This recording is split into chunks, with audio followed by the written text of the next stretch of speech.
Okay, I guess this works.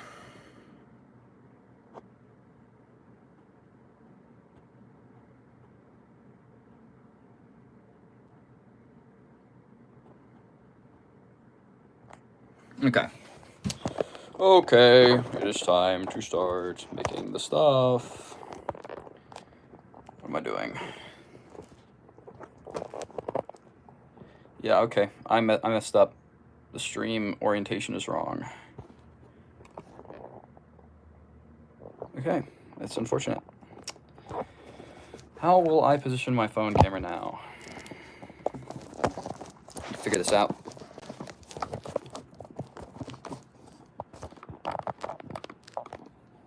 Okay. Is that good?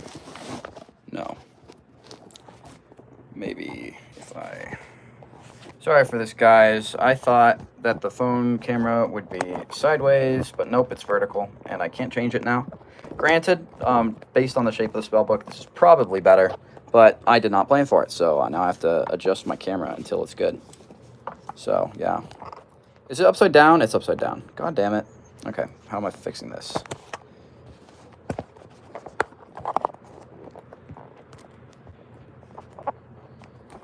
Do I have to stop the stream? I don't want to stop the stream. I want the stream to happen. Camera, please cooperate. Is this good? No. Is that good? No. Ah!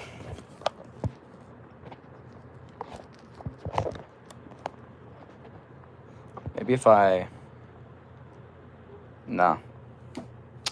Okay. Apologies, everybody. But I am forced to brainstorm a possible solution to my current predicament. So if I do that, this doesn't work. If I do this, I guess that works. How can I keep this in place, though? Maybe if I...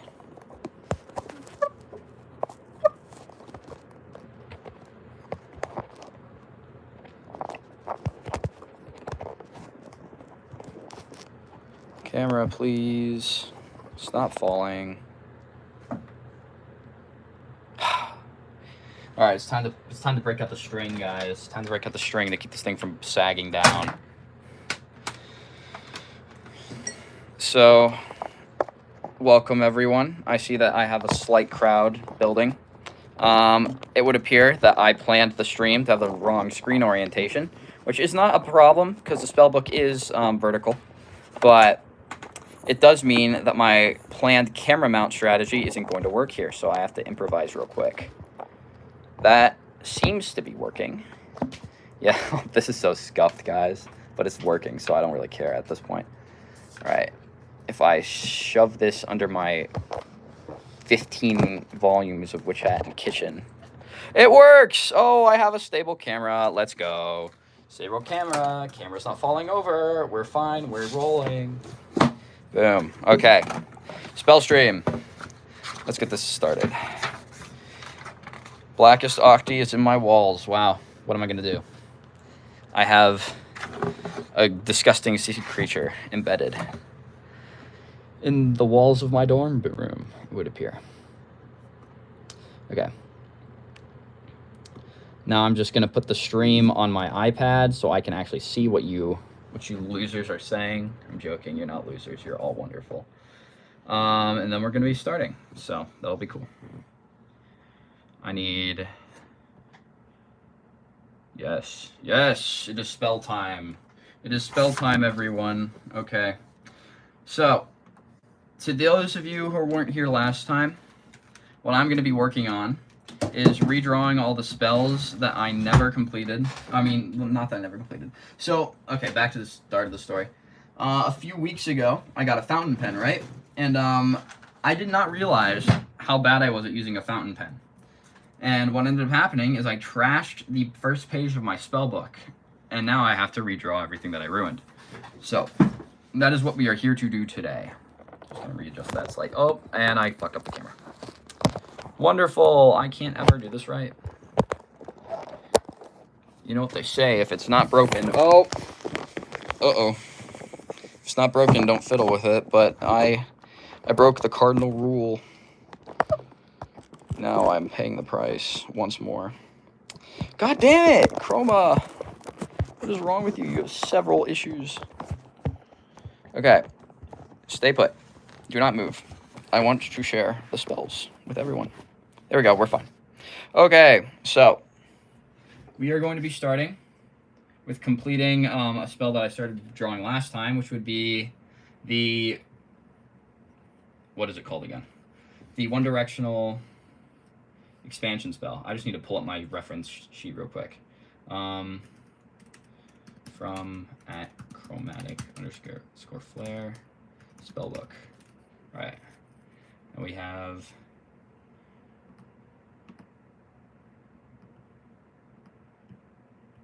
this right here. Not this image. That one. There we go. I have my spellbook. And I can start drawing. Okay. So, the first spell that I'm drawing today is a one-directional expansion spell. What this one does, basically, imagine okay, actually, this is a perfect analogy. So right here, I have a mechanical pencil. What if, to make the lead longer, instead of extruding more, I just made the lead become longer in one direction? That's basically what this spell does. So instead of making the mechanical pencil lead big and chunky, it just makes it long. And I could use this for all sorts of things, like storing items. And storing items, essentially. Like, I can't really think of anything other that you'd do with it. So, how it works is I'm going to use the expansion glyph that we saw, well, the sign of expansion that we saw in the chapter where Kifri had to rescue Coco from the Tower of Tomes. I think it was chapter 39. But we're only going to do it in 2 directions rather than in all 4. So how it works in the manga is basically it makes the entire object larger in all dimensions. But here, we're just confining that expansion to one plane to essentially make the thing grow in only one respect. So one axis of growth results in an object that gets longer. So what do I do here? Yeah, so right here, these are the expansion signs. We use column to make it manifest in a beam so that we can essentially use it on any object nearby. Well, not on any of the object nearby, so it beams into the object. This is the window sign, which makes it specifically manifest inside the object it's drawn on, rather than on something else. And then we're going to have our direction signs, which help it to stick along that one axis I mentioned earlier. So yeah, we're groovy. We're all doing good. That's one spell down. Okay, wonderful. This spell's kind of boring, so we're going to move on to another one. I actually got most of the cool ones out of the way after I finished redrawing the ones that I planned to draw before. Where's my compass? After I finish drawing the ones I planned to draw before, I'm going to move on to making brand new spells. So that'll be fun. Also, apologies for how small the view of the spellbook is. I do not have much access to lowering my camera. So next up we have, what are we going to do? We can do, I guess we could do, I don't know. Dirtlifter? Dirtlifter. So, Dirtlifter is a spell I designed specifically for digging things. So, let's say I dig a hole. I turn all the dirt inside of it into loose dirt. Basically break up the earth. Now I have to remove that dirt from the hole. How am I going to do that? I'm going to use the Dirtlifter spell. So, Central Earth Sigil. Make it manifest specifically on earth, dirt, rock, sand, that kind of stuff. Oh, that's bad. I did an oopsie. Next up we have pull signs, so it pulls the dirt and stuff in towards the glyph so it can be collected. So pull signs, specifically in the front. By putting them in the front, we can make this thing directional, so you can point it at the dirt you want it to be you want it to collect, to remove from the hole, rather than just having it remove everything directly on it. So like, let's say I have the spell over here, right? I have the spell over here. Consider this to be the front of the spell. If the dirt is like below, it's not going to collect, but if the dirt's over here, it'll get sucked in towards the glyph, and it'll let you collect it that way. That is the purpose of only having the pull signs in the front of the spell like this. So normally with spells, you'll draw them all around, but in this case, I am choosing not to. I'm just putting them in the front. Next up, we are going to have the collection signs. The collection signs will allow the dirt that the thing is sucking up to be collected, so it can be removed. Like, so basically, you're forming the dirt into a ball, which I will show you how I'm doing that in a moment after I finish the collection signs. So, collection signs are done. That one's a little bigger than the others, but I don't care. Next up, we're going to have orb signs, or shout out to the orb sign.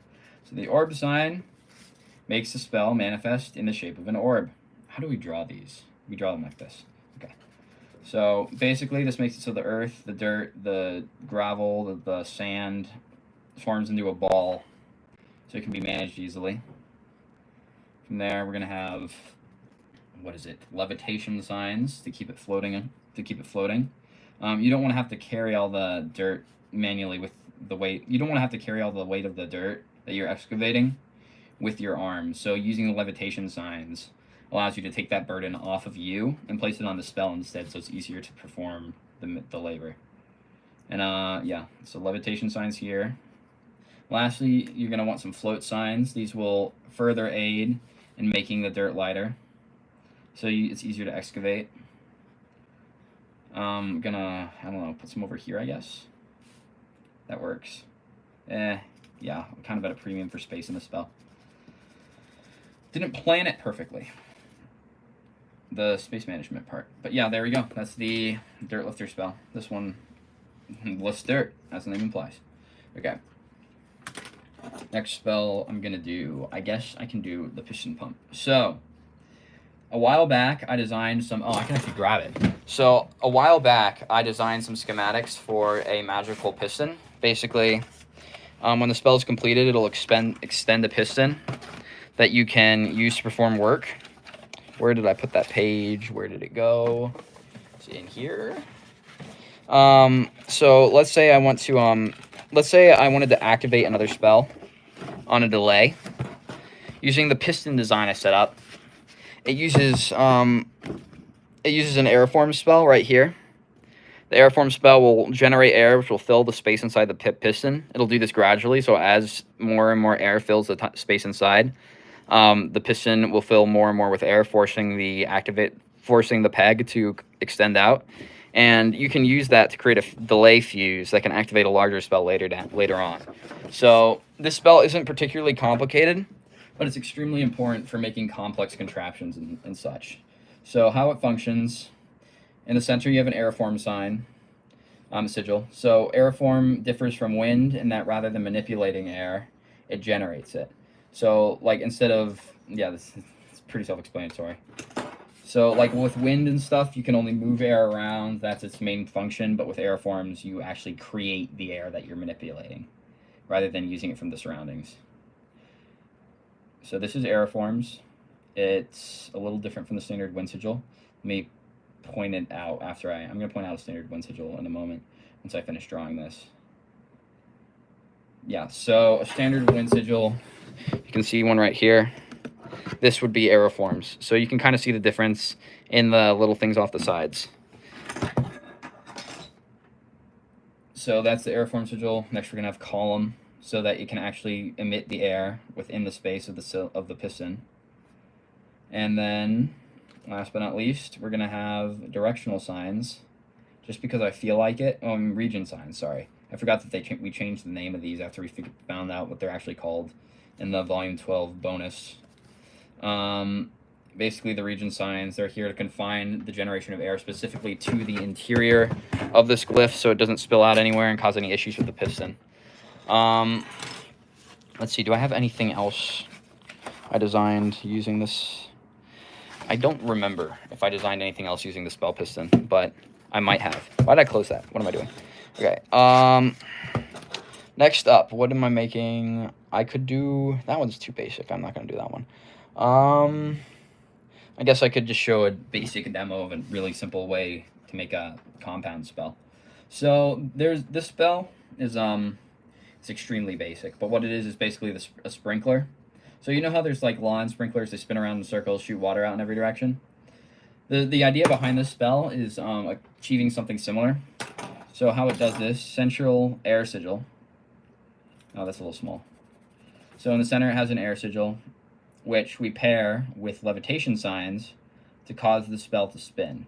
So how that works, we have the wind sigil, and then we have levitation angled like this, so that it actually generates a spin rather than propelling it anywhere.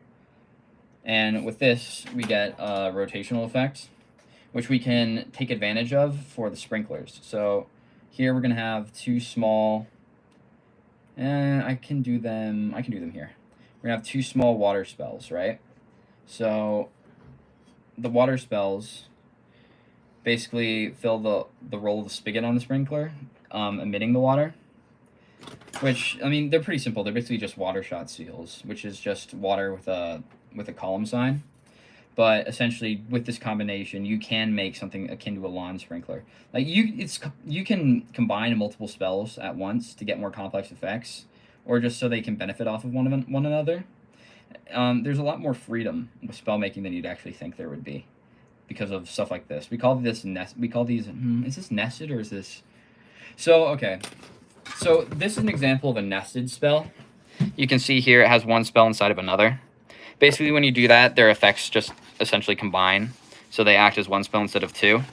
And something like this would be a linked spell, where they're connected with a line. And it basically functions the exact same way. They act like one spell instead of two.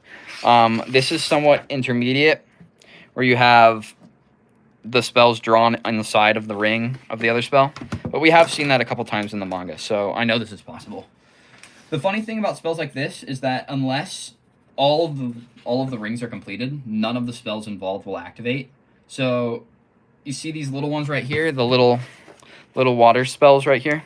These will not activate even though they are closed, because this spell is not closed. I don't know why it's like this, but that's just how it is, based on everything we've seen in the manga so far.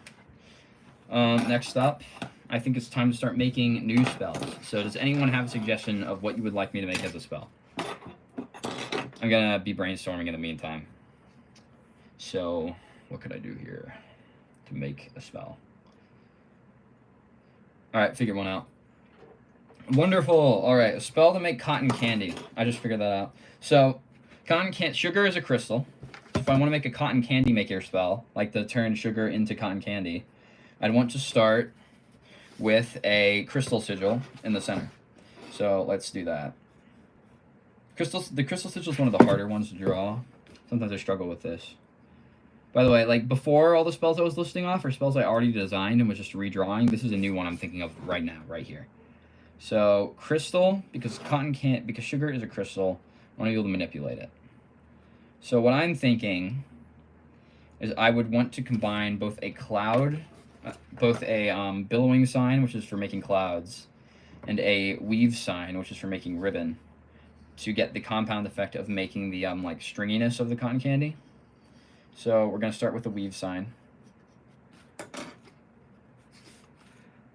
This is what Richie uses to make her crystal ribbons, by the way. So we're gonna use weave with convergence to make it more fine-stranded than it would have been otherwise. Because if you just had weave, you just make a crystal ribbon. I mean, sugar ribbon, which isn't really what I'm aiming for. I'm aiming for, like, strands.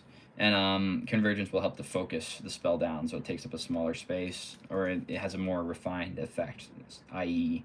the thinner strings. So we have that. So this will make a string. What we're going to want to do... enlargement. Could you use the enlargement and the reverse enlargement at the same time? You could, but it would just cancel out. So I'm going to grab a panel from the manga real quick. I might have it on my phone. Oh, my phone's hanging up. Never mind. So I have a chat log. I sent this up to someone. So whenever you combine a normal sign and an inverted sign, what ends up happening is they cancel out and their effect adds to 0. You know what? I'm not going to grab the panel. We see it in the chapter where they're discussing how to cure Uni. And they suggest using an inverted version of a spell to, like, reverse the spell that was done on him. But we can't really do that here because, well, for one, using enlargement and... Oh, yeah, using enlargement and reduction at the same time, you're just going to get an equal, like, a net 0 effect. It's like 1 plus -1 equals 0. It's the same kind of thing. And 2... like, I'm not really sure how that would help the cotton candy spell at all. Though you might just be talking more generally than the cotton candy spell in particular, so I don't know. Next up, to make the cotton candy spell, what am I gonna do? I want billowing. Oh, I hate drawing billowing. Billowing is the worst one to draw. So billowing, basically, it makes a cloud out of whatever material you're using. Oh, I'm gonna want collection signs too. All right, you're just curious? Cool. So collection signs will need to be added as well, so it can actually collect the sugar. But billowing, essentially, it makes clouds. It's what Tetia, I don't know how to say her name, really. It's how Tetia makes her cloud spells. She uses a billowing sign. And it's also how they made the Serpent's Bed of Sand spell back in Chapter 7. They used a cloud made of sand to get the dragon to sleep on so they could escape the illusory labyrinth, or whatever it was called. So we're going to get our billowing signs drawn. That's 1, 2... Yep, 2. This is so bad. This one's hard to draw because you have to be really careful to be as symmetrical as you can. They're not perfect, but, you know, nothing in life ever is. So this is our third one. So number 3. Apologies to anyone that's, like, watching this on mobile with how small the screen probably is. I need to get a lower camera mount because currently my phone's just way too high and you can't really zoom on YouTube Lives off of an iPhone, so we'll work it out. We'll figure it out. It's a temporary setup at uni, so I don't have access to my nice things, you know. So that's another billowing sign. Oh, it's so bad. So bad at drawing these. And the last one here. So 1 billow, 2 billow, 3 billow, 4 billow. This is why I don't like drawing in fountain pen. I always make mistakes. So we have our 4 billowing signs. Next up, we're going to want collection so the thing can actually gather the sugar and put it into the shape. So collection, collection, collection, collection. And what's next? We were going to want column so it can... Do I want column? Oh, I want weave, so it can wrap around the stick. Okay, that would be good. Weave signs. How do I do that? How do I fit these in here? Weave signs are hard. Weave sign, well, they're hard to fit because they're just big. So there's a weave sign. Oh, I could do this. So I put a weave sign here so it wraps around the stick to make the cotton candy.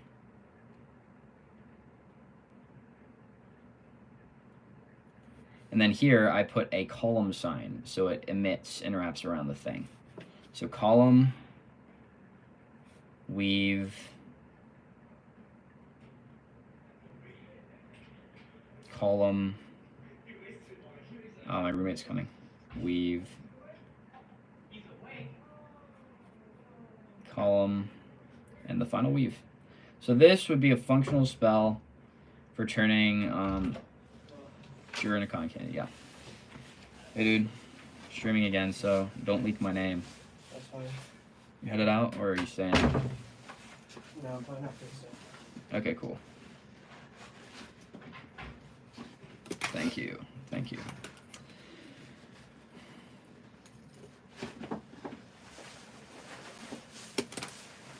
Alright, so that spell's done. Next up, does anyone have suggestions for stuff to make? I asked this earlier, but you know, it's hard to come up with ideas on the spot.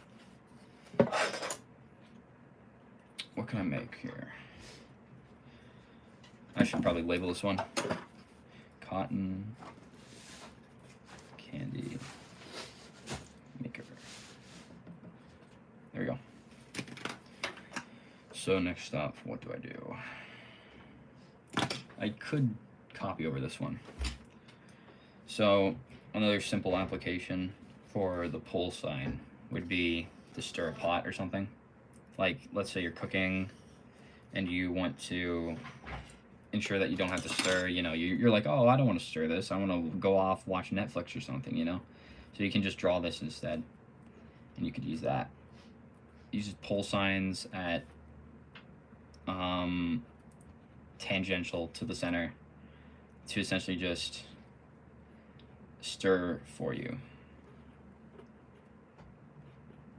It's a pretty basic one.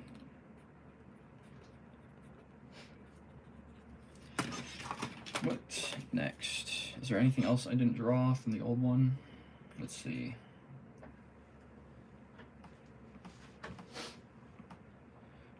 do. We could do. I think that's all of them actually. Yeah, that is. Let's see. 1, 2. Oh wait. Okay. 1, 2, 3, 4, 5, 6, 7, 8, 9, 10, 11, 12, 13, 14. 1, 2, 3, 4, 5, 6, 7, 8, 9, 10, 11, 12, 13, 14, 15. What am I missing? What about a forbidden spell? I don't know how to make any of those. So the thing with the forbidden ones is that they're really poorly understood. They often have a lot of unique signs that we don't see elsewhere. And it makes it really hard to understand how they actually work. The closest thing I've ever come is making a forbidden spell completely out of normal signs and sigils. Specifically this one. It's supposed to be a healing spell. Essentially, it functions by. So these two right here function to dry out the bandage that you draw it on. Basically, this is supposed to be drawn on a bandage, and these two dry out any blood that comes in contact with it, so that it can help to clot fat faster. But they specifically use window signs so that you can't like dry out the wound itself indirectly, which would cause tissue damage. Then in the center you have a combination of a bind sign, an inverted version of my cut spell, which would do the opposite of cutting, and pull signs to pull the wound closed to help bind it up and prevent it from reopening. And then lastly, you have strengthened signs and wind sigils. No, wind signs, yeah. Strengthen and wind signs to help make the bandage more durable, make the spell more powerful, and to make it automatically wrap around the affected limb. It works best with slash wounds. It works okay with puncture wounds, but burns and stuff, not really. It doesn't really work for those. Like if you scrape up your arm, you get a major burn. It can't really do anything to help with that. It's specifically meant to close wounds that have already formed. So yeah, that's what it's best suited for. Like this is the closest thing I've done to a forbidden spell. I had to really push the limits of the magic system to make this, like using things we already know, non-forbidden signs and sigils, to like Frankenstein together something that would count as a forbidden spell. But it took a lot of thinking and a lot of trial and error to get to that point. So normal forbidden spells are much less straightforward. Lots of signs and sigils we don't know, just a lot of things that we don't understand yet. So it's hard to make them. It's hard to understand them. You have to cut a lot. You have to like be really creative and think really hard if you want to try and make one. So what am I missing? I still have one more spell I'm supposed to draw. So we have Pot Stir. Okay, 1, 2, 3, 4, 5, 6, 7, 8, 9, 10, 11, 12, 13, 14. What am I missing? We have Earth Bridge. We have Cut, Heater, Steam Maker, Light Bulb. Do you have Light Bulb? I don't have Light Bulb. Light Bulb's lame though. Alright, I need to label these. So this is Freeze. I have been creating. How long have you been creating spells? I've been creating spells for a little over 4 years now. When I first started spell making, there were no resources on how to do it at all. Back then, the wiki had like nothing on the magic system. There was no knowledge known. No one knew anything. And with the help of another user named OK668, we managed, like the two of us managed to figure out a lot of spells and a lot of things about the magic system that no one had known previously. Now, 4 years later, the wiki page for the magic system is humongous, and we know over 40 signs and sigils. So we've come a long way from just the 5 we knew at the start. So we've come a long way since I started. Like back when I began, there was no manual, there was no guide. I literally had to write the wiki page myself on how to use the magic system. Like I had to write the manual that you guys use now. So this would be the piston sign, piston, pump. This would be sprinkler.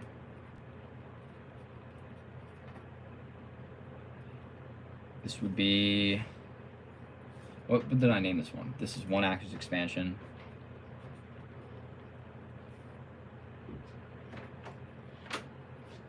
And then Dirtlifter.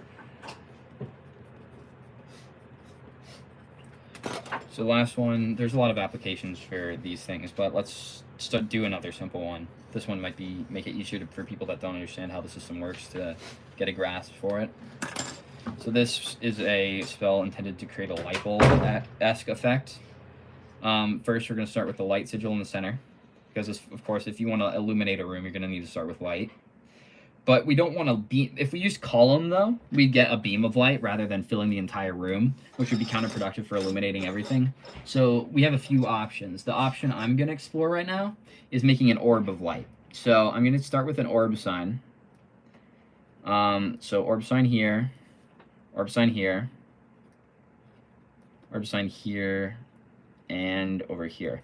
So this essentially forces the light to form in the shape of an orb. So now we have a floating orb of just light, which will help to illuminate the room. We're going to put levitation signs as well, just to help aid in keeping the light airborne. And that's about, and lastly, we will add dispersion signs. These will help the spell to the light to disperse out and fill the room. Think of if column is a garden hose, dispersion is what happens when you put the garden hose in a bucket and let it overflow. It'll basically help to just spill the light out in all directions, help spread it through the room, make it a little bit better for seeing and stuff. I am running out of room. Jeez. Okay, yeah, I made this space a little tight, so I'm gonna have to improvise a little bit. There we go. Dispersion sign. There's not room. What have I done? Dispersion and dispersion. Ah. No space. Dispersion. There we go. Alright, yep, there we go. Light bulb. I drew this one terribly. Jeez. I'm probably going to erase this one later and redraw it with 3-way radial symmetry instead of 4-way. That'll make my life easier. But yeah, I'll leave it for now so we can move on to new, cooler things.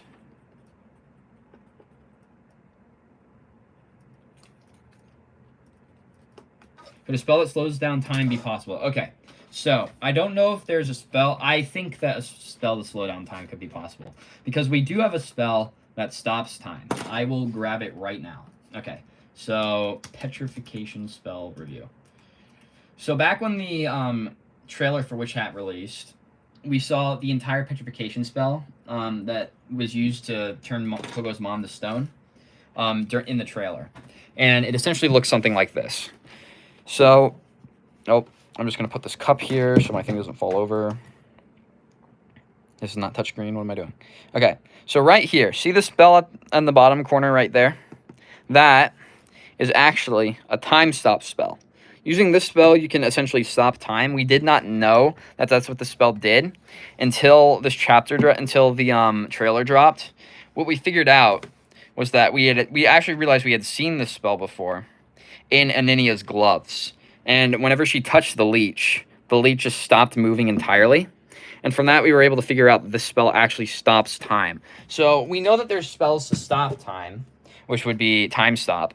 We know that there's spells to loop time, which would be repetition, which you can see right, hold on, right here. This is repetition right there. So the spells like this that loop time prevent it from moving forward. Spells that reverse time for a 24-hour period, and spells that stop time. So I'm pretty sure, based on what we've seen with time spells so far, that there is some kind of spell that can actually stop time outright. We have not seen it yet, but I would be shocked if it's impossible. Like, I'm pretty sure it exists somewhere. Like, we know magic can't permanently undo things. It just seems to be like a cardinal rule of magic, like some sort of speed of light is the max speed limit-esque law of physics. Or, like, there's some soft limit that's just impossible to cross. Like, you can get infinitely close, but you can't go past. I think undoing things permanently is that hard limit for the Witch Hat magic system, because you can't undo death. We saw how that ended with the Shadow Force of Tristis, which there's this mage in the past that tried to bring back a dead loved one. And the spell he used to do that ended up destroying an entire forest of Silverwoods. It's like magic itself resisted their efforts to undo the past, which would be the death. You can't fix things that break. We see that with the ink pot. You can't uncrush things that have been crushed permanently. We saw that with the reintegration spell Tarta used to figure out like which powder to give to Coco when she was sick. So magic can't really undo things. There is one exception, which is the wash barrels.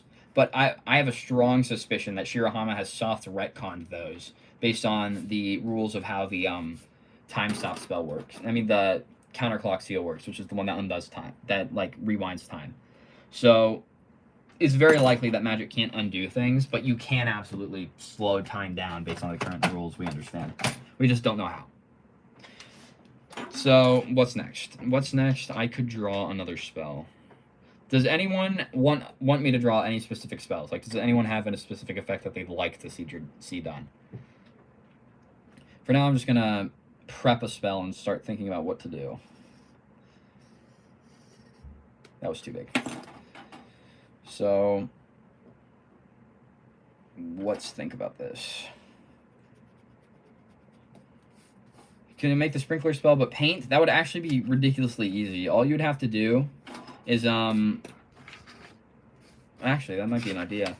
So, with the sprinkler spell, currently it takes water from the environment. Know those bucket videos. Oh, where they have the paint. Okay, you mean like those buckets where they have the paint on the pendulum and then they like go and like get it all over the page or whatever, or the paper? Yeah. You could do that. Basically, what I'd say you do: put collection signs in the spots. Put collection signs in the spots with the water spells to make it so it collects paint. Have like reservoir over top, and then it would draw that in and use that instead. But that's, I don't know if I should draw that. What could I do with that? Like aerosol paint? Aerosol paint spell? I could make an aerosol paint spell. I could do that. Okay, we have new spell idea. A spell for making Warhammer 40k kits or painting your Gundams. All right, let's see here. We're going to want this. It does not need to be that big. This is going to be a basic spell. So, thank you for the inspiration, Liza. That was Liza. Bro, you're not a lizard. What am I saying? Yeah, thank you for the inspiration. I now know what to do. That's still too big. What am I doing? I need to lock in. ADHD, go away. Let me make my spells, brother. Okay. So, we're going to start with this. A ring. How all spells start. Fun fact about rings. If you close the ring before you watch your spell, you will literally cause an explosion. So always be... What the fuck? Why is it bigger? That is weird. So whenever you make a spell, never close the ring first. Because if you do, the ring will literally blow up. Like the spell will literally explode. The main theory for why this is that... So there's this one theory of how spells work, which is called the energy theory. Basically, it states that all spells, like, obtain their energy from the woodcutter ink itself. And the spell's effect is what happens when that energy is converted into a useful form. And that the energy in its purest form is just an explosion. Which is why when you don't have anything inside the spell to modify it or give it shape, like no signs, no sigils, no nothing, the spell will just discharge as a pure explosion. So that's the main theory. The reason we came to this conclusion is because we realized that some spells, like what spells that had more violent effects or more powerful effects, tended to last much shorter time periods than ones that were more gentle and like more AoE-esque in terms of how they worked. And based on that, we just came to the conclusion that the spells that are more violent probably consume more energy, and that's why they last less long. Like why their duration is so much shorter. Yeah, I'm going to need a smaller circle. That one's still too big. So we're just going to save that for a bigger spell further down the line. Now we're going to have the aerosol spray spell. So we're going to start with water. Water sigil in the center. That's too big. Water sigil in the center. We're going to want Rainmaker rune around it. So I'm going to need my... So basically water to make it so the spell affects paint, right? From there... We want this paint to aerosolize so we can use it like spray paint and such. So we're going to want to first break it down into tiny little drops. How we're going to do that is we're going to use a Rainmaker rune. Rainmaker runes make the spell manifest kind of like rain, which is, I think, the closest thing. We're going to need a more mist-like effect, so it might be... Oh, it might be wise. It might be wise to add wind inside this sigil to get the aerosol effect. So I might... this is going to be a tight fit. Yeah, I might need the bigger circle. I'm going to use the bigger circle. So we're going to have a combo of a wind sigil and a water sigil in the center. So we can get... Is this centered? It's centered. So we can get the aerosol effect. So wind, water sigil. There. Don't you dare, Paige. You stay up. water sigil. And then let's define the bounds. Bada bing, bada boom. Uno, dos, tres, cuatro. There we go. I really don't like the Rainmaker rune. It's really hard to draw. I suck at this one. So it's probably going to look a little jank. But you know what? That's part of the charm, guys. You can't be perfect with your spells. Anyone that says you can is either insane or using a stamp. Yeah. So that's one side, two side, three side, four side. That's a little long. So now we're gonna want to add the wind sigils inside. I might do I do billowing or do I do normal wind or do I do aeriforms? Because I could use air from the surrounding environment, but with how spray paint cans work, they have their own internal air supply. So I'm probably gonna actually do aeriforms. So we're gonna have some really small wind aeriform sigils. So there's one. Gosh, that is small. I'm glad I chose the larger circle.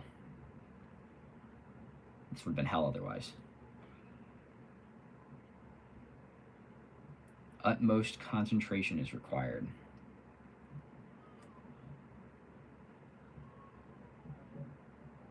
Alright, so these aren't the best because how small they are.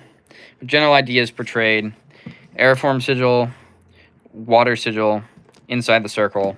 Basically gives us water and air together in a rained pattern. That's basically aerosol. What do you need crush to... Oh, I can use crush to make the droplets smaller, Jagan. You are right. That is smart. Thank you for the inspo. Or the idea. You know, I've actually done that before for other spells. But I didn't think to do it here. Sometimes you need another head. 2 heads are better than 1. Another... Gosh, this spell is so messy. I'm so redrawing this later. Jesus Christ. Yeah, I need more room. This one's bad. This one's bad, bro. Okay. So now we have a crush sign. Crush there. Crush. Crush. And crush. This gets the droplet smaller, makes it more fine of an aerosol. Then we have columns signs to spray it out. And I think that's about it. That's about all we need. Yay. Spray paint can. I mean, spray paint spell. Yeah, that's so getting redrawn later, but you know.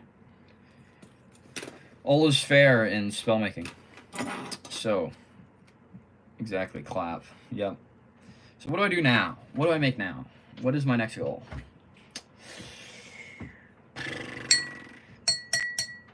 Glass cup. Does that give me any inspiration? No, it does not. That is pointless. Cup, storage, storing, store. Storage. No.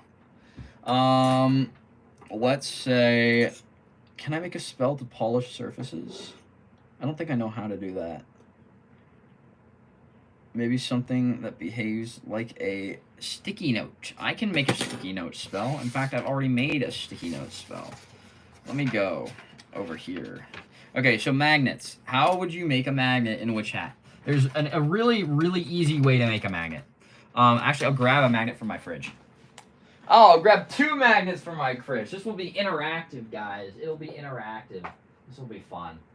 All right. Here we have... Oh, fuck, I hit my head. Okay. So, we have here a crystal push. Actually, which is... I need to figure out the polarity of my magnet.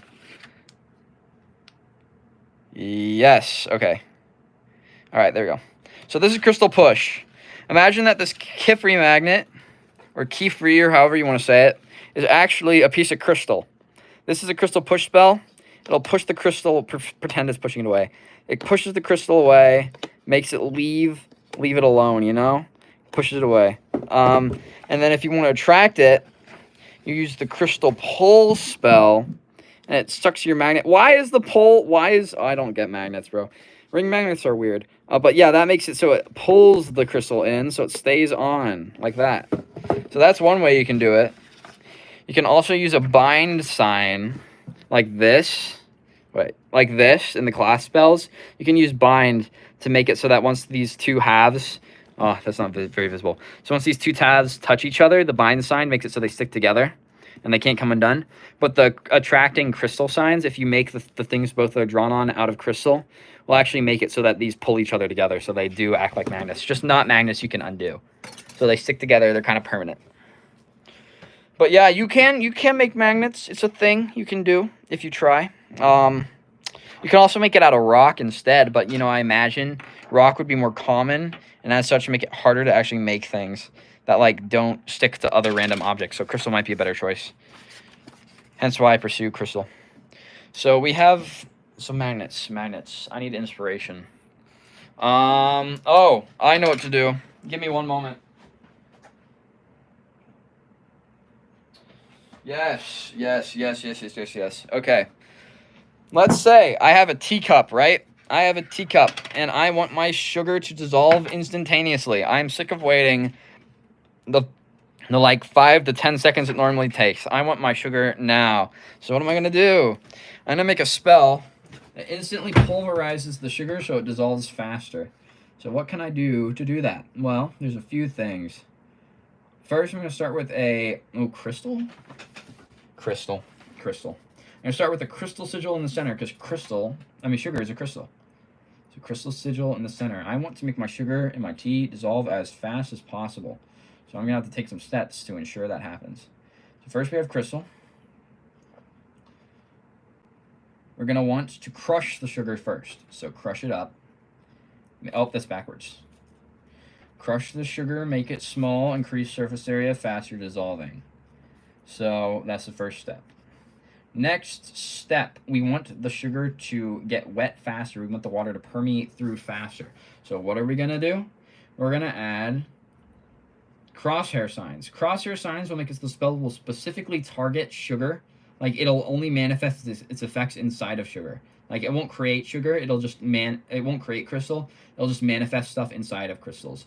So we're going to add these. Actually, we only need 2. And then we're going to add water sigils here.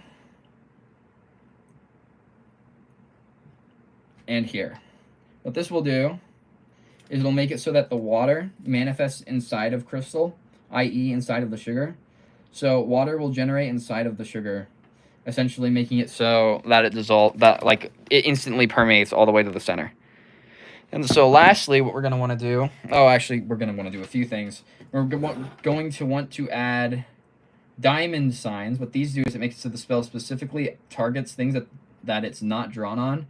So if there's any crystal in your teacup, like any inside the glaze or something, you wouldn't want it to target the teacup, so you're going to add diamond signs so it doesn't do that. And then, that's weird. That's bad. And then you're going to want radial signs to basically weaken the effect so it doesn't, like, vaporize everything in, like, a 10-foot radius. Where can I put the radial signs? You know what? I can just say draw it really small, and then you're fine. Nah, that's too boring. We're going to draw the radial signs. Radial sign. Radial sign. Radial sign. And one more radial sign. There we go. A spell to instantly dissolve the sugar in your teacup. So how long have I been streaming? 48 minutes. Okay, I can keep going. So, any other ideas people have for spells?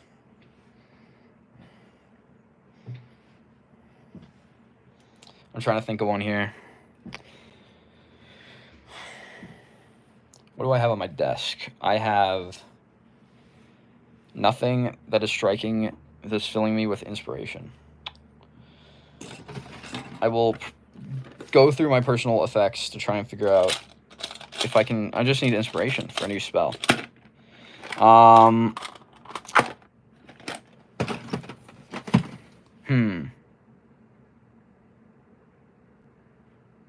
What if glasses? Any combat spells? Okay.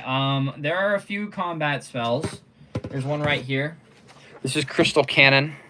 It uses targeting. These are signs of, what are they called? Sight set. So this is sight set. So these are sight set signs Basically, what they do is they allow you to make your spell target a specific object using your mind. There are 2 spells, well, 3 that let you control spells with your mind. One is just the puppet spell that lets you control the movement of an object with your mind.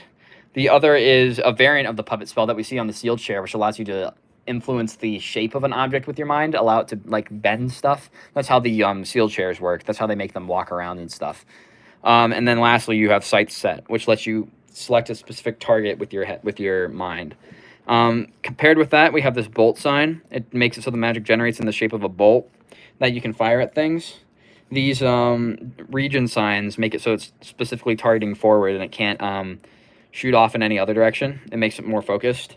This is actually a spell that we see on the loop chalice, which makes like a little water sickle for you to drink, like to fill your glass. It basically makes like a pointy thing of fluid that you can, like, how do I describe this?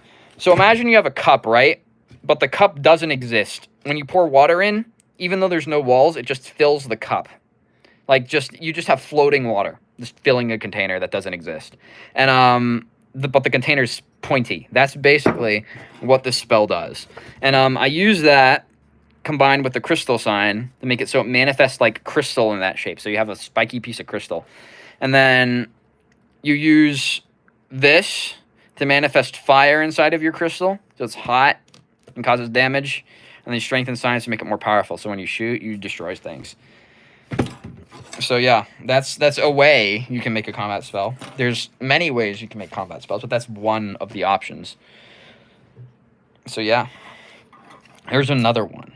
Oh yeah, there's another combat spell I have. Well, it's not technically supposed to be a combat spell, but you could use one. Use it as one.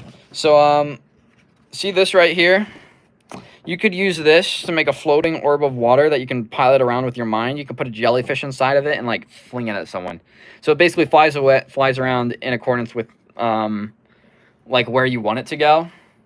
And you just assault people with the jellyfish, I guess. Like, I mean, that's an option. It wasn't the intended purpose of this spell, but it's one of the possible ones. So there's a lot of ways you can hurt people with magic, which is not cool. Don't do that. No. Don't be a brim hat for evil. Be a brim hat for good. And use healing spells instead of spells to hurt, you know? Healing spells, do these. Don't do these. These are bad. These are shameful. You know? Normalize only good forbidden magic. Or whatever. Yeah. Okay. What else do I have here? I need more inspiration. Maybe, does this give me any, what could I do here? Oh, I figured it out. Okay. So, you are tired of the fruit in your fruit bowl drying out. Wait, no. What's a better way to put this? What is a purpose to keep something from drying out? You have a pet slug. You need to leave the house for a while, but you don't want your slug to dry out. That would be very bad, right? You don't want your slug drying out. You don't want him dying. So what are you going to do? You're going to make a spell to stop him from drying out. And how can you do that?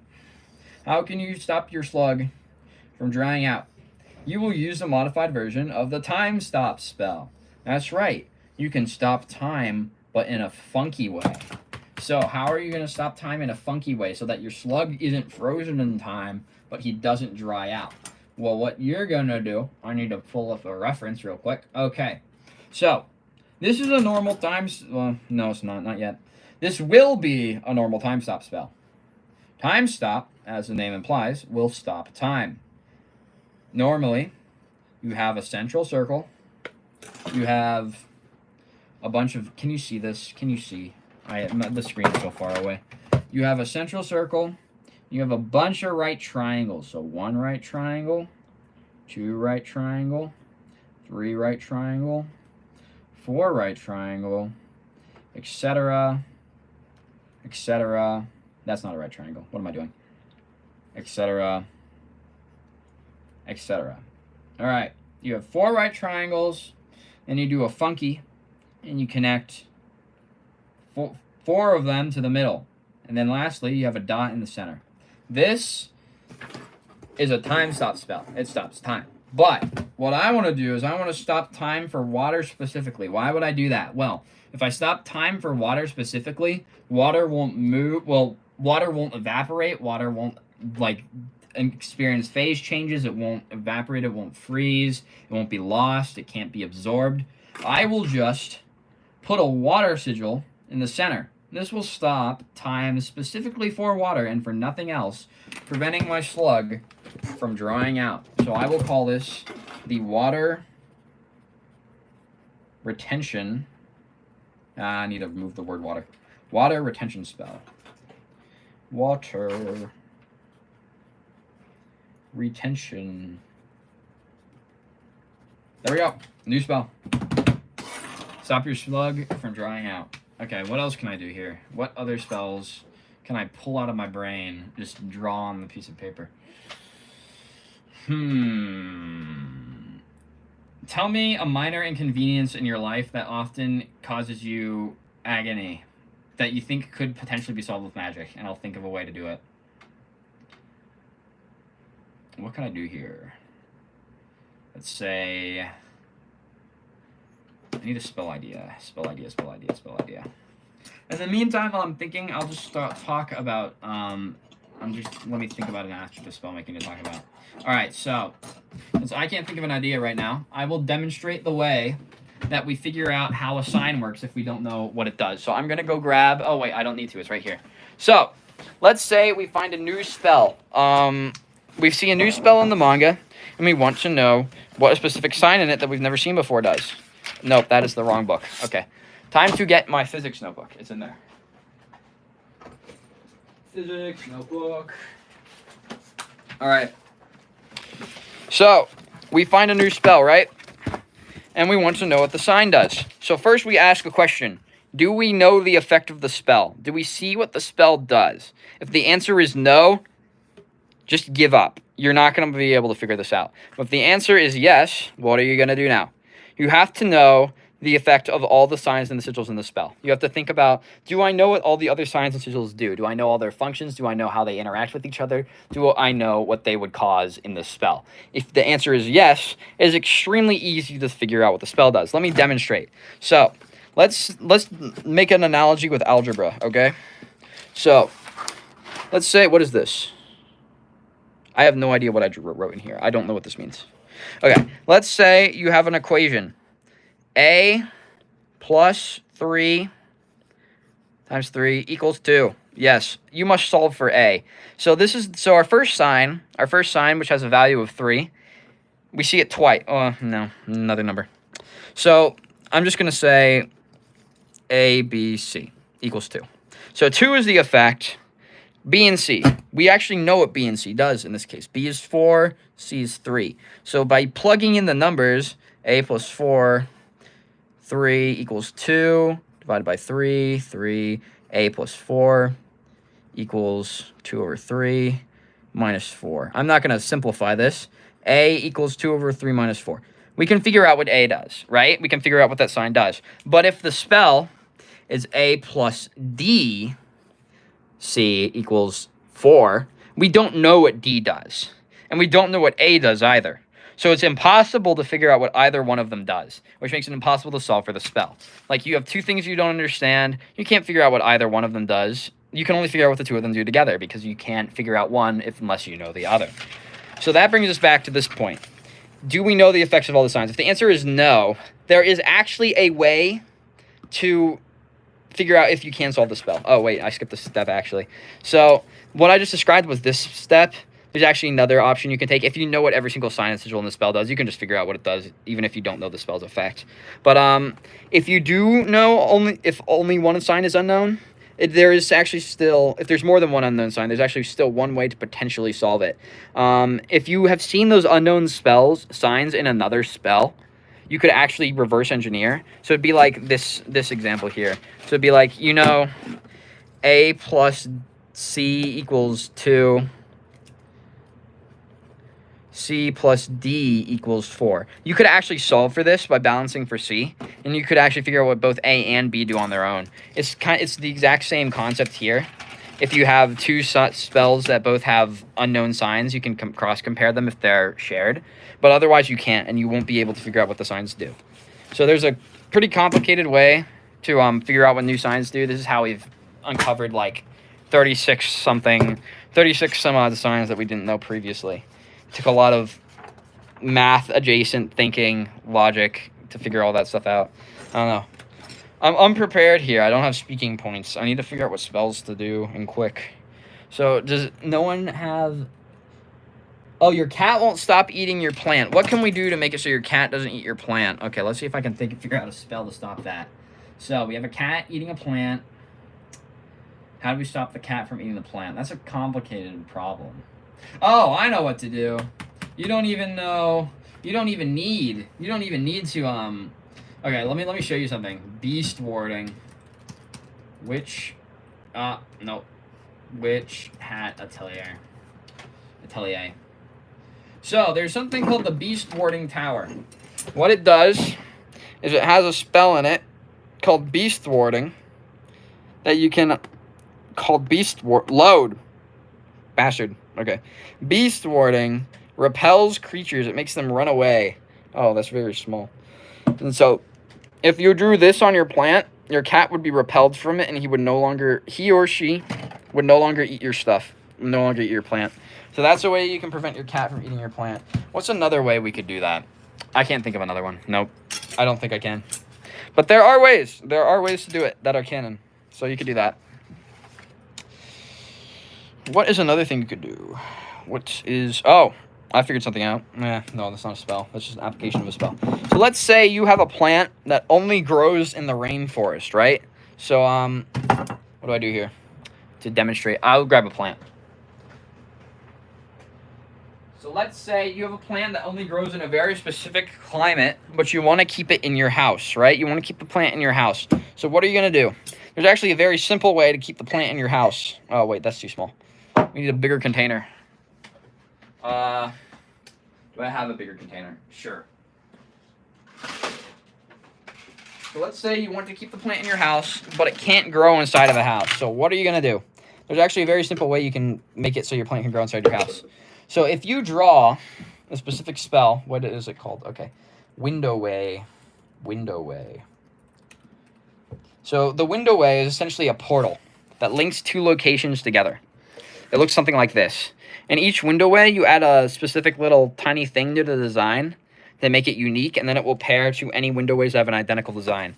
So what you could do is you could draw a window way inside of your cup or inside your container and put your plant inside of it. So it's technically in a sealed environment that has the climate from where your plant comes from, like contained within your house, just magically linked to that place. That's something you could do. So if you want to grow like the desert plant in your jungle house or your jungle plant in your desert house, that's the way you could do it. I still need to think of a new spell idea for something to draw. I'm struggling here. I'm drawing a blank. So I should probably make like a list of ideas before I start streaming. But yeah, we live and we learn. So what can I do? I'll just leave this guy here. There we go. So I need more ideas. I need to think. Use your brain, Chroma. EK's here? Bro, I didn't think you'd be here. Welcome to the Magic System stream, EK. I'm making spells. I doubt you're smart enough to understand, though, because you're dumb. Haha. I'm joking. You're fine. What else could I make here? Let's say I need a spell. I don't know. I'm kind of fresh out of ideas. I have a list. Actually, I can pull that out. Uh-oh. I dropped things. Let's see a list of ideas and how I could do them. I already have that thing down here. I need my folder. Where'd I put it? I'm a mess, guys. I'm losing things. A spell to stop you from losing something. That already exists. Do you guys want to see the spell that stops you from losing things? Or do you want me to draw a new one? I can't really think of things right now. My brain is shot. Where is my book? Where is my folder? That is unfortunate. All right, so I'll just show you the spell while I ruminate on where my folder could be. Oh, never mind. I found my folder. We'll show you later. Okay. So, a list of spell ideas. I have one somewhere. Let's see. Bum, bum, bum. No. No. Yes. Yes. Yes. Idea list. Okay. What's an idea we could do? Heated blanket, that's too basic. Glyph glove. Nah, that's basic. Hammock spell, that's too complicated. Clock. I've made those. Heater, magic MRE, slow falling. Like the Minecraft enchantment. Could I do that? Let's try and think of a spell of slow falling. How can I make that? Spell of slow falling. Let's see. Let's think. Let's strain that brain. How can I make a spell of slow falling? So I think wind underfoot might be a good place to start. But no, wind underfoot creates a solid platform of air underneath your feet, so that would actually hold you up. You need a way to disturb the platform so you fall gradually. You could use float. Oh, no, but you're still affected by gravity. Float will make you unaffected by gravity, so you can't fall slowly. You'll just float in the air. Then you'd be propelling yourself downward to reach the ground, and that's not slow falling. A parachute? How could I do that? Maybe a spell. Oh, Newton's third. Magic ignores Newton's third law, though. I was thinking maybe I could use a spell that, like, kind of repels the ground so you fall slower. But then I remember that magic tends to ignore Newton's third law. Every action has an equal and opposite reaction. So you can't really propel yourself with magic except for wind spells for some reason. Don't ask me why. I don't know. So I don't think that would be viable. So what's another way I can make a spell of slow falling? So wind underfoot's out of the picture. Levitation with, could I use levitation? I think I have an idea. I have an idea. Okay. I have an idea for how to make a spell of slow falling. Where's my folder?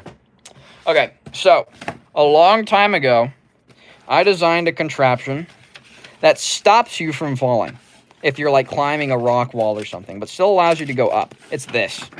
So, the basic idea behind this thing is that, but that's not slow falling. It's fine.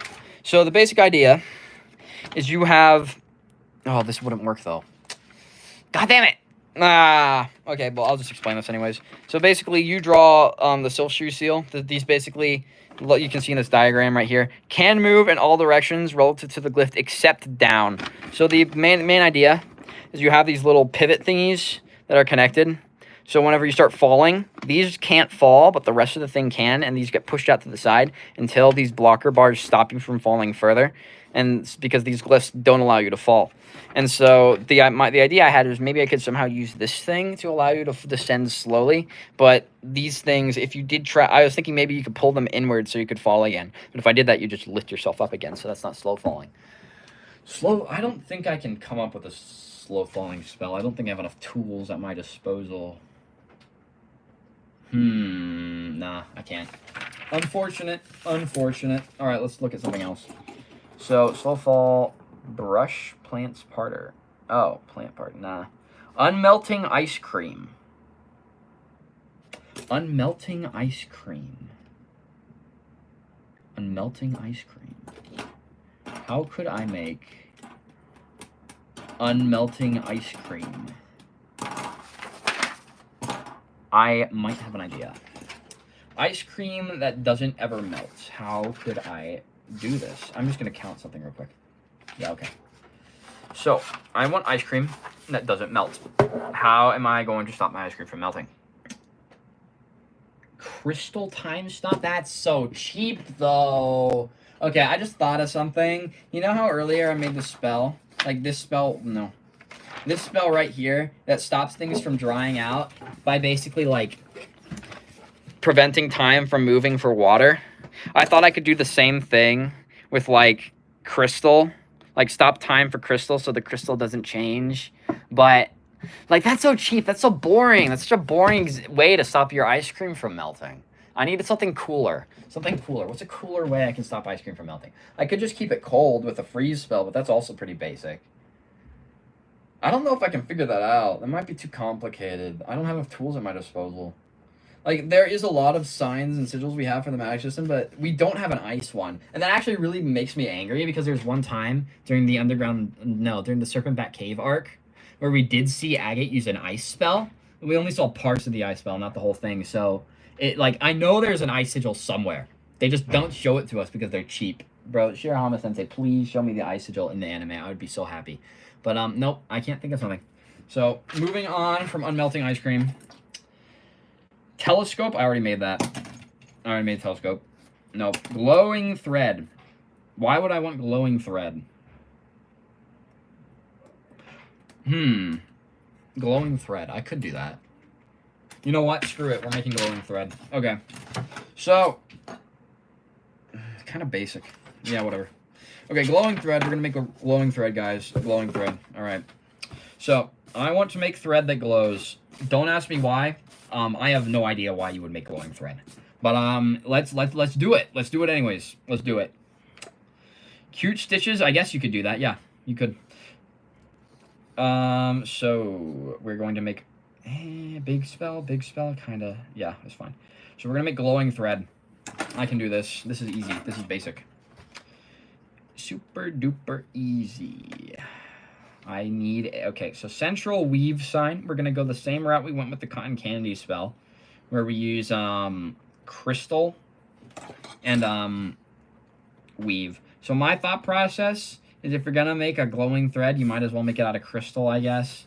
But it might snap really easily. So what are we going to do to make it so it doesn't snap? Well, the answer is easy. First, we're going to start with the weave sign, so it forms a ribbon. We're going to use convergence to make the ribbon smaller, finer, and thinner, so to make it basically string. And then what we're gonna do to make it even better is we're going to add strengthening signs. So the thought process is, if I use strengthening signs to make the string more durable, then I don't have to worry about it snapping, and it becomes viable in clothing. The only concern is that as soon as the spell stops working, your clothes become like 10 times weaker. So you'd have to redraw the spell on the regular, which is kind of scary. But you know, maybe you could have it like as a little medallion, like a pendant you put on the shirt or something, you know? I see. Ultra compressed salt. Why would I make ultra compressed salt, EK? What's the point of ultra compressed salt? Like, what would that accomplish? Oh, yeah, convergence and crystal. What am I thinking? Of course, yeah, exactly. You're right. Ultra compressed salt. That's just stone. Isn't salt a stone? Salt's a rock, Liza. Salt is a rock. It's a tasty rock. I like it. I like to eat. That's the one rock I will eat, you know? It's like the most delicious rock. Rock stone, rock candy. Yummy. Okay. That is too close. We will move that away. So, we have convergence. We have weave. We made string. Crystal sign in the center. A sigil, not sign, sigil. Get it right, Chroma. You've been doing this for 4 years. You have no excuse. Get your head in the game. All right, crystal sigil in the center. We have our thing. All right, now we're going to strengthen it. Make it durable. Make it so it doesn't ever snap. We don't want our clothes breaking. That would be very sad and also embarrassing. So, we're going to make strengthen signs. Strengthen signs. How did we find out about strengthen signs? That's an interesting story, actually. We found out about strengthen signs from the Volume 12 bonus chapter. You'll actually hear me mention the Volume 12 bonus chapter a lot, because we discovered a number of signs from that chapter. Not bonus chapter, bonus page from Volume 12. My bad.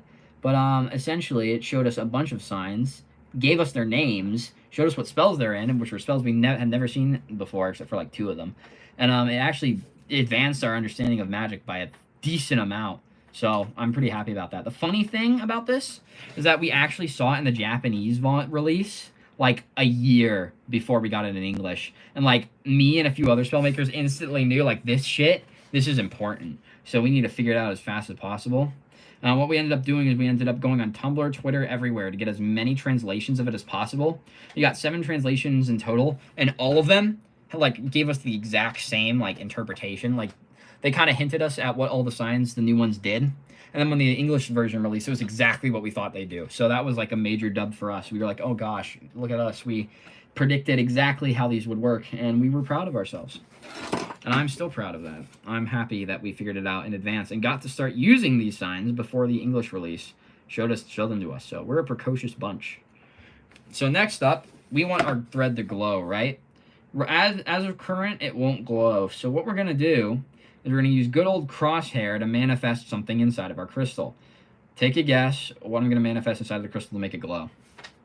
Wild guess, guys. It's not very hard. You can figure it out. What sigil will I draw so the crystal will glow? Stream delay might be a little big, so I wonder. Yes, Liza, I think you can figure it out. Try, give it a shot. Give it a shot. I think you can do it. I'm not drawing it until someone guesses. Yes, a light sigil, exactly. Now I have a problem. I didn't leave myself room for a light sigil, so this might be a little tricky. We're gonna do it like this: light sigils at a weird, wonky angle. Oh gosh, I've never done them like this. This makes me upset. Oh, this does not make me happy. This does not bring joy. I don't like that. No. 45-degree rotated light sigil is not cool. I don't like it. Oh, I don't have room. What have I done? I've screwed myself over. We're gonna erase 2 of the strengthen signs and replace them with light sigils. Okay. Arrgh. My throat hurts. I've been talking too much. Yap about the magic system. That's all I do. All day, every day. Online. In person? No. If I yapped about the magic system in person, people think I'm crazy. I kind of am, though. So, can't blame them. I've noticed something interesting about Witch Hat fans. Whenever they talk about, like, oh, they got a new friend to read Witch Hat, they always use the weirdest word choice. They're like, I converted, or I turned, or I indoctrinated someone into Witch Hat. I'm like, bro, why are we using cult terminology every single time we get someone new to read the manga? Like, they're going to think we're weird. We're, like, setting a bad example for ourselves as a community if we're going to keep using cult terminology. So, yep, here we go. Glowing thread. We have convergence to make the weave sign, make the ribbon nice and skinny and thin and long. Oh, it's not done. I need column signs so we can generate our crystal. Duh. Silly me. I'm so dumb. There we go. Column signs. Now it will emit. We're good. But yep, now we make our crystal. We make it long. We make it skinny with convergence. We make it stretchy with bend. We use strengthen to make it so it doesn't break. And then we use the light sigil to make it glow. So it's in center of the camera. Oh, almost fell over. Yep, that's good. Another spell done. So I can cross glowing thread off the list. Alarm clock. That doesn't need a spell. That's a contraption. So I've noticed a thing with magic system stuff. There's a lot of things that you can't do with spells alone. But if you make like a contraption, like a compound mechanical device to pair with your spells, you can actually... Sorry about that, pouring water. You can actually make some much more complicated things if you combine the spells with mechanical devices. Like the thing that stops you from falling from earlier, that's one example. Taking a drink real quick, hold on.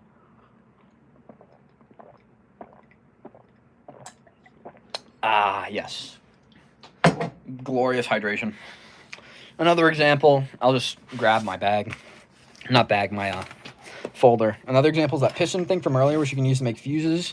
Oh, I love this one. This is the snowplow spell. What you do is you put it on the front of a pickup truck, and then it has 2 modes. One mode is snowplow mode. You can see it in the configuration here, where the activator is here to with these water push spells, these ice push spells that push the water off to the side and make it shoot off like this. And then the other mode is the snowball mode, which makes like a giant snowball using these push signs to push it into this collection spell, which turns all the snow, forms it into an orb.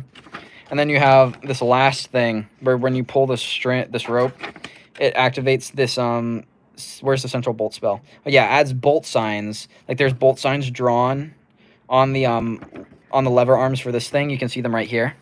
When you pull it, it adds bolt signs, fires it off. So you can make some pretty complicated things if you use contraptions, like compounded devices. But yeah, lots of cool options. What else do I have here?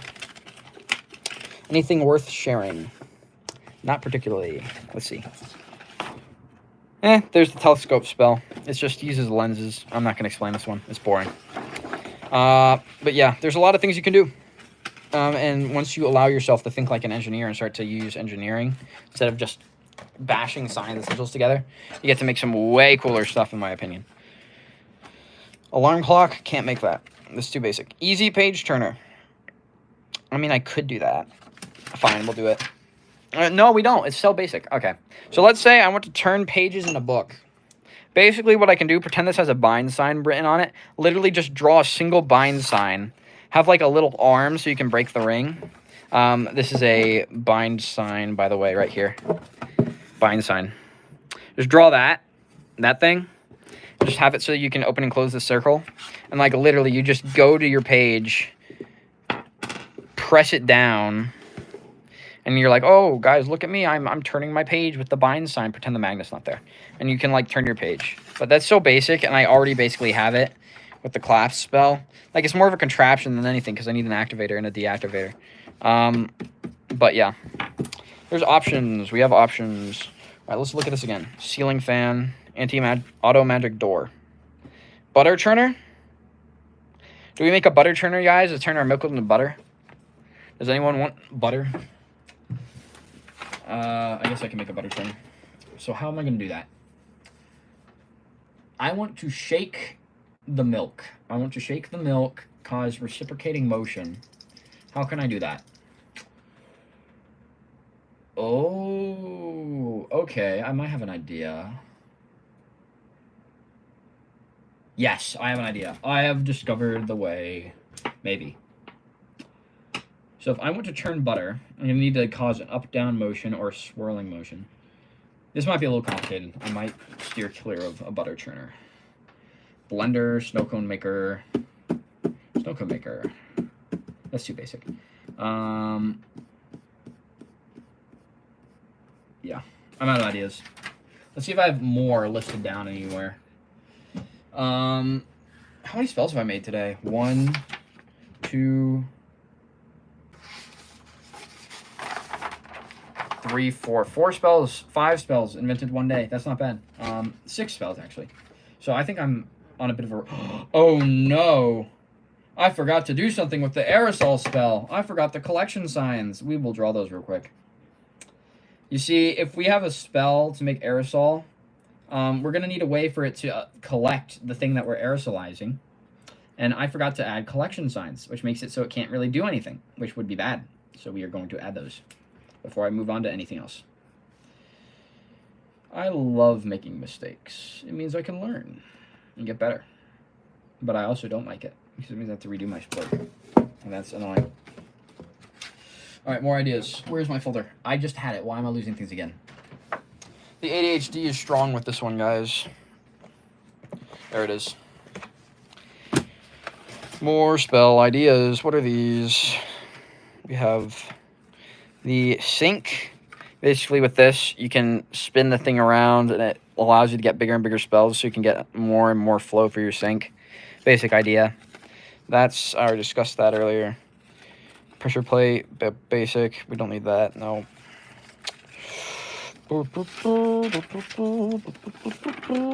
Can I get ideas from this? I'll keep it out. What is this? Oh, that goes elsewhere. No, no. Oh. No.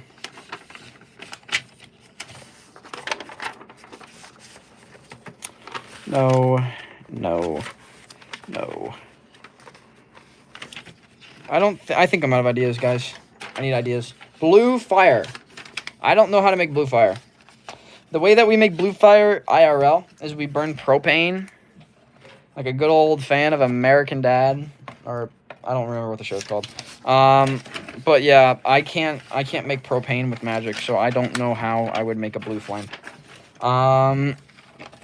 If we can't make a blue flame, how do I do something similar?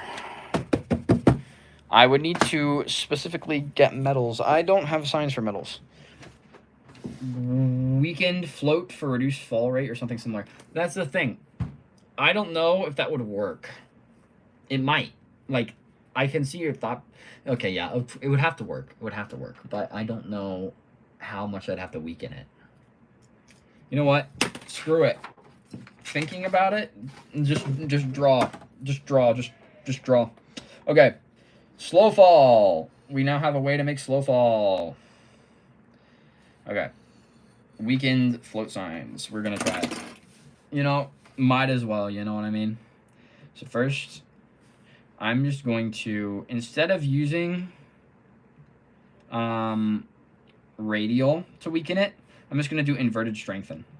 So I have my strengthen. I hear a noise, that's weird. So if I have my strengthen pointing outwards rather than inwards, it'll weaken the spell instead. The thing with strengthen is that it does one, it either makes a spell stronger or it makes an object stronger, or both. So either it makes it harder to break, makes the spell more powerful, or it does both at the same time. And then right now, I'm just going off the assumption that it does both at the same time. We don't actually know which one it does, but you know, it's more fun to draw spells if I allow myself some freedom, you know what I mean? Like, what's the point of making spells if I limit myself? If I don't allow myself to experiment and try new things, I will never grow. I'll never learn. Even if I'm wrong, you know, I'll still gain experience. All right, there we go. That's literally all you do. Float signs, weakened with inverted strengthen, earth sigil. Draw this on your shoes and you'll fall slower. It'll also make your feet lighter, which might be a problem. But, you know, you try your best. Oh, no. We are not using earth. I have a better idea. Wind underfoot. Okay. Wind underfoot, I mentioned this earlier. It makes a floating platform under your feet. I'll hold this closer to the camera since it's so small and hard to see. No, I can't draw like that. Never mind. So, wind underfoot, floating platform you can stand on, made of wind. Don't ask how. It's really funky. But basically, if I draw this instead, this is what's on the bottom of Self Shoes, by the way. If I draw this, it'll further aid in the stay in the air, fall slow thing. You know what I mean? Because this is like specifically a spell intended to stop you from falling. So if I weaken this, it will stop me from falling even more. There we go. Well, it'll stop me from falling even more without outright stopping it. So this is the slow fall spell, I guess. We have slow fall. All right, that's another one. I can cross that off the list. I need more inspiration.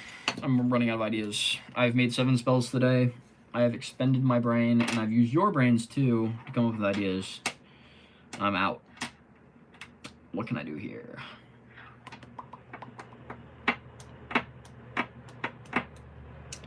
I kind of have run out of inspiration.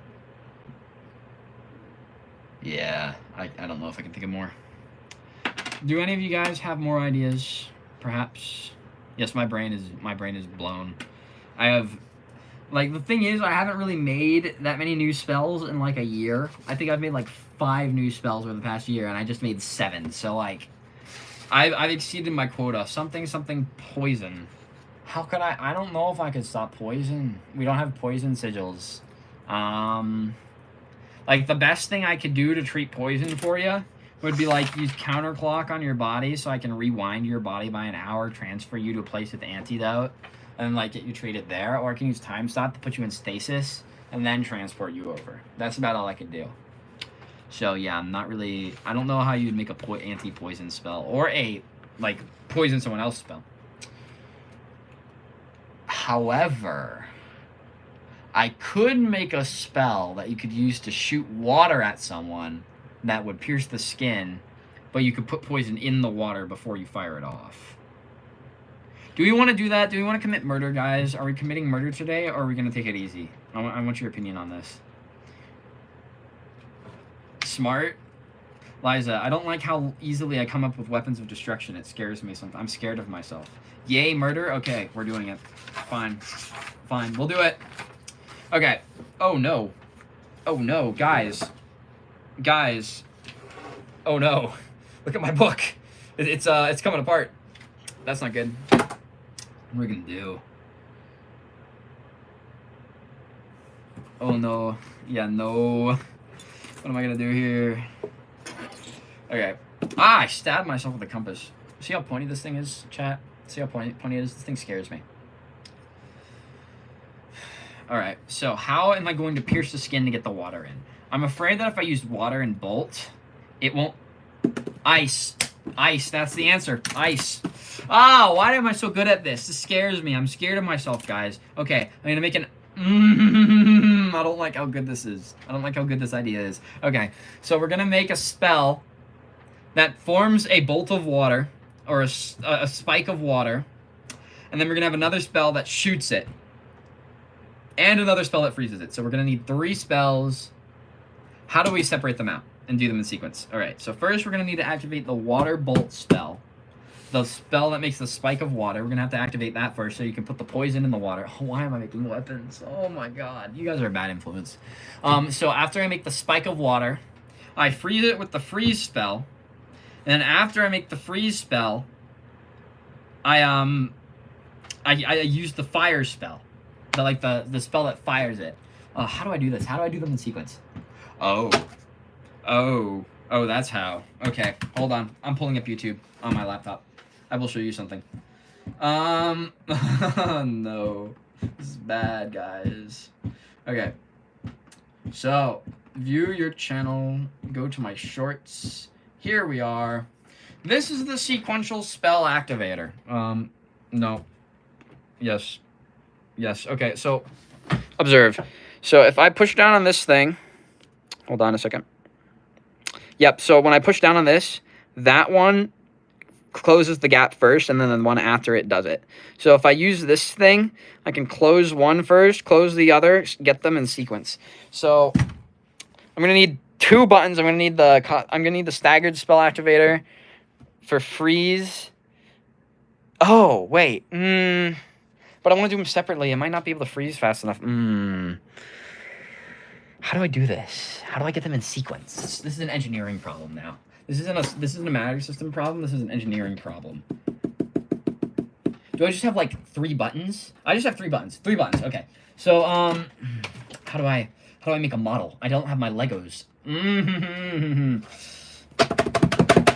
Okay. So this is the idea. I have you know what? I'm just drawing the spells. No, drawing spells. Drawing spells. Okay. So first spell. Oh, I can make it on paper. Huh. Okay, you know what? This is going to be way easier than I thought it would be. Alright, so first, we're going to have our dart spell. How do I make the dart spell? I need a reference. I need a reference. Reference. Wrong side of the book.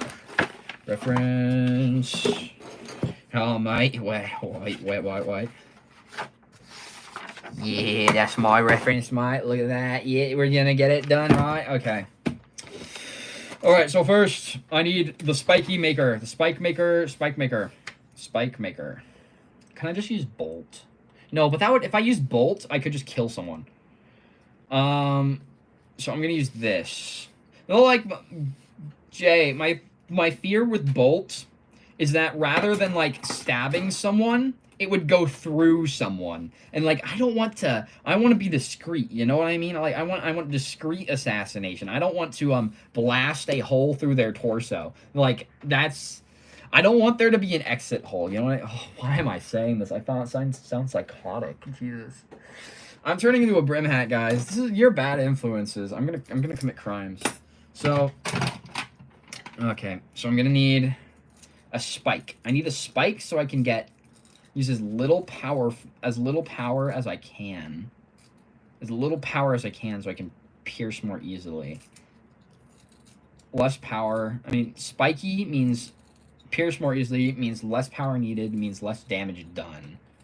Which means more discreet. So, gosh, just sharpen already, bro.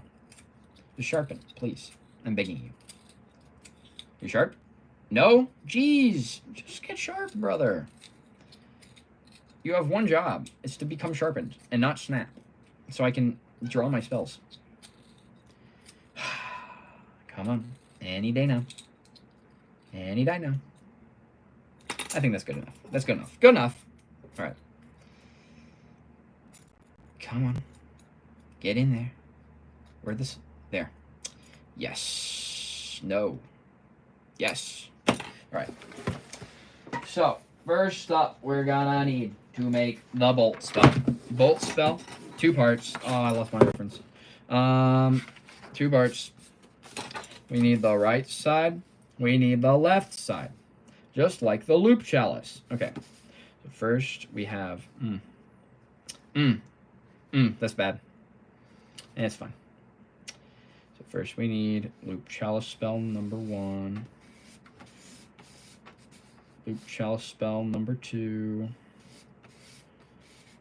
That's too big. That would kill someone. I don't need a spike the size of your fist. I need a spike the size of a needle. Oh. Oh. I can use a pellet. All right, we aren't making a spike. We're making a ball. We're making a tiny, tiny, tiny little ball instead. That will be easier. Much easier to draw. So first, we're going to do region signs, all pointing inward. So what these tiny region signs will do, you see this? Is that centered? No. Okay. These tiny little region signs will make it so the spell emits from a single central point. So like basically this, and only things inside of this ring. The spell can only manifest inside of where these 4 region signs are. So like the biggest I could get the effect would be like that big. Like that big. Like that's the size of the little orb. So if I make a ice orb that small, then I can assassinate someone with that. Like without leaving too much of a trace. So we're gonna need orb signs to make it an orb. We need water. There we go. All right. And yeah, all right. So with how orb works, I can actually just drop the poison above the spell, like just a single drop. It'll get suspended right here in the middle by the orb, and it'll just sit there doing nothing. And so that's good. So next up, we're going to need another spell, the spell to freeze it. I already have a freeze spell. Where is the freeze spell? Where did I draw my freeze spell? So the freeze spell makes it solid so it can penetrate the skin. Why am I making weapons? I've abandoned my creed. All because of people in chat. Freeze, where are you? Where did it go? Where is my freeze spell? I know you're in here. Freeze. Freeze. Right there. Yep, I use this spell. Next, to freeze the little drop of poison. And then... oh, I have the last spell on my snowplow. Wow, okay. And then I use the last spell, which is yeah.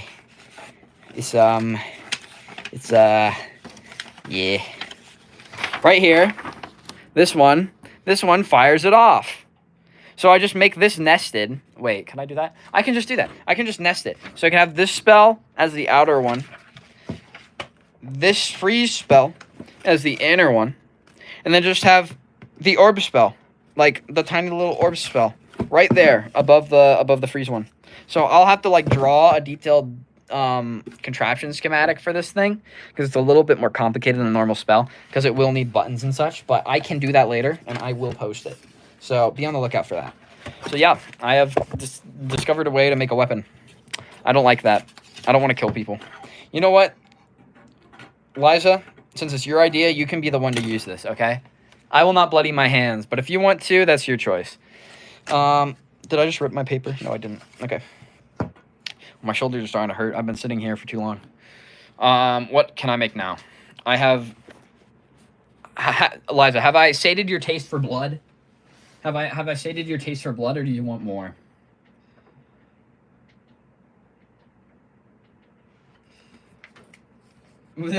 Starting your response with "I mean" is not very convincing. That's like kind of concerning, bro. Like how much more murder are you gonna cause?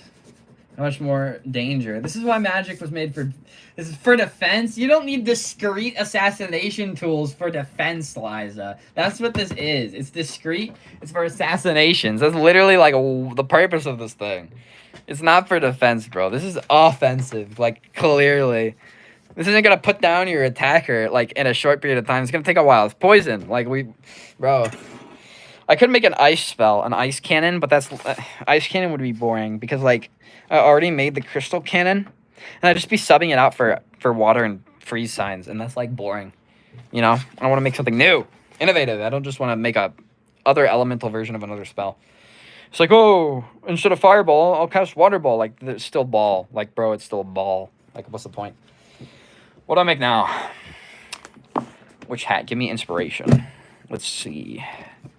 Inspiration. I need inspiration. I'm gonna go down to Cashies, get myself some new garbage. I don't know. Ooh, what's this? Dragon spell. What can I make a dragon with? What can I do? What is the purpose of a spell with a dragon? Is it simply there to look cool? Is it there to do something? Is it purposeful in any way? I'm gonna go no, it's a decorative spell, so there's no real purpose, so I can't use that. Rummaging through my drawers, searching for spell inspiration. Can I come up with something? I am so out of ideas. I did not get enough sleep last night because I had to wake up early to finish homework. I had to go to bed late to finish homework too because physics class decided they give me 5 one-hour assignments to do over this weekend. So now I'm dead. My brain's not in tip-top shape. What can I do? I don't know. Microwave, I already invented that spell like 3 times. Lord of the Rings. Sitting on top of my shelf. Inspiration? No. Yeah, I'm out of ideas. We shall do something else. We shall go through the things I've invented. What is a thing that I made in the past that I haven't yet discussed? We could go through a spell. We could go through a contraption. I guess we'll discuss this. So, as we all know, sylph shoes let you fly. However, there's a problem, in my opinion, with all sylph shoes currently on the market. When you use a sylph shoe, what does it sound? Do I have the volume on my iPad? No, I do not. I don't know where that came from. Oh, it's coming from my headphones. Okay. So, as we all know, with sylph shoes, your feet have to be together to activate them, right? Your feet have to be together to let you fly around, to let you do things. My concern with that, what if you encounter turbulence? What if you get like a scratch on your like thigh or something? You reach down, your feet come apart, you fall and you die. Like you hit your head on a rock and you're dead. What are you going to do then? Nothing, because you're dead. So how do we stop that inherent instability, the risk of your feet separating and causing you to fall to your death? How do we stop that from happening? We make it so each foot is a self-contained sylph shoe. So if we want to make each foot a self-contained sylph shoe, we're going to need a way to activate it on its own. This is where my silly little design comes in, right? So here we have pistons, right? To make it so that they come up, and this platform activates the rest of the spells because, as you can see, it's not aligned. It can only activate it once it's aligned, and once this is pushed up, you pump air into the mechanism in the sole of the shoe. There's a spring there to pull it back down once the air is removed, but to get it to come up, you're going to need to squeeze something with your hand, right? You, like, squeeze one of those things, like at the doctor's office where they take your blood pressure. Squeeze that, cause pressure to increase, makes this thing rise up. And that lets you activate each sylph shoe individually from the other. So you get, not only do you, like, not have to worry about your feet separating in midair, but you get more control and maneuverability. So there's ways to like use engineering to make better like spells and stuff. So you don't just have to use spells. You can branch out. You can be creative. You can be a visionary, or you can be boring and only use spells and not make contraptions. That's what most Magic System fans do. They just don't even touch contraptions, and it makes me sad. Because like, bro, we're all like, you can be an engineer. You can be a magical engineer. Wouldn't that be awesome? But no, they don't think it's awesome. They think it's scary. Makes me sad. Breaks my heart. I need to come up with a spell idea so I can make more spells. I need another spell idea. I have made 8 today, and I'm running out of ideas. What do I do? I am out of ideas, guys. Chat, I have run out of inspo. So when you run out of inspo, how do you get one-way walls or mirrors? One-way walls or mirrors.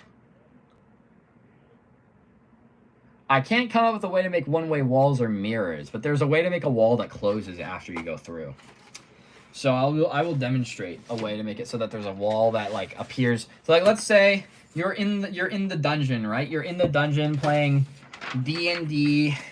You round. Let me draw. Here you are. Here's the treasure chest with all the goodies inside. It's so shiny, and you're like, ooh, I want to go to the treasure. So you walk down the hall, and you're like, ooh, treasure, and then you open the chest. Well, I mean, no, you step on a pressure plate. You're like, uh-oh, and then behind you, a wall appears, and now you're stuck. You're stuck there, and you can't get out. You know, and so you can actually make that wall with magic. So let's say you don't want anyone, like you got an intruder in your house, you want them dealt with, just like the dungeon dealt with little Joe Schmo over here. So to do that, you can use a crystal wall spell. So you might notice that I use crystal more than earth. There's a good reason for that. So crystal spells, you can actually manifest crystal out of nothing. Like you can just make crystal appear from nothing using a spell. But with earth, you need rocks there already. So it's just way easier. Oh, I can see the reflection of the stream on here. That's funny. So you can actually just... I'm so distracted. ADHD just kicked in. What was I talking about? I was talking about you can... Yeah, crystal. So crystal lets like material manifest from nothing. Earth, you need stuff there already. So it's easier to make a spell using crystal if you want to create something than it is to use earth, because to use earth, you'd have to collect it from elsewhere. So where is my earth crystal wall? Crystal wall. There's Quagmire. This is a good combat spell, Quagmire, actually. But we'll discuss that later. We got meld, snowball, illuminate. Spells. Earth wall, crystal bridge. Crystal wall. You can use crystal wall to just make a wall out of crystal. Trap Joe Schmo in the room when he tries to steal your valuables, you know. So it's technically not a one-way. It's a one-time use one-way wall. Like one-time use one-way wall.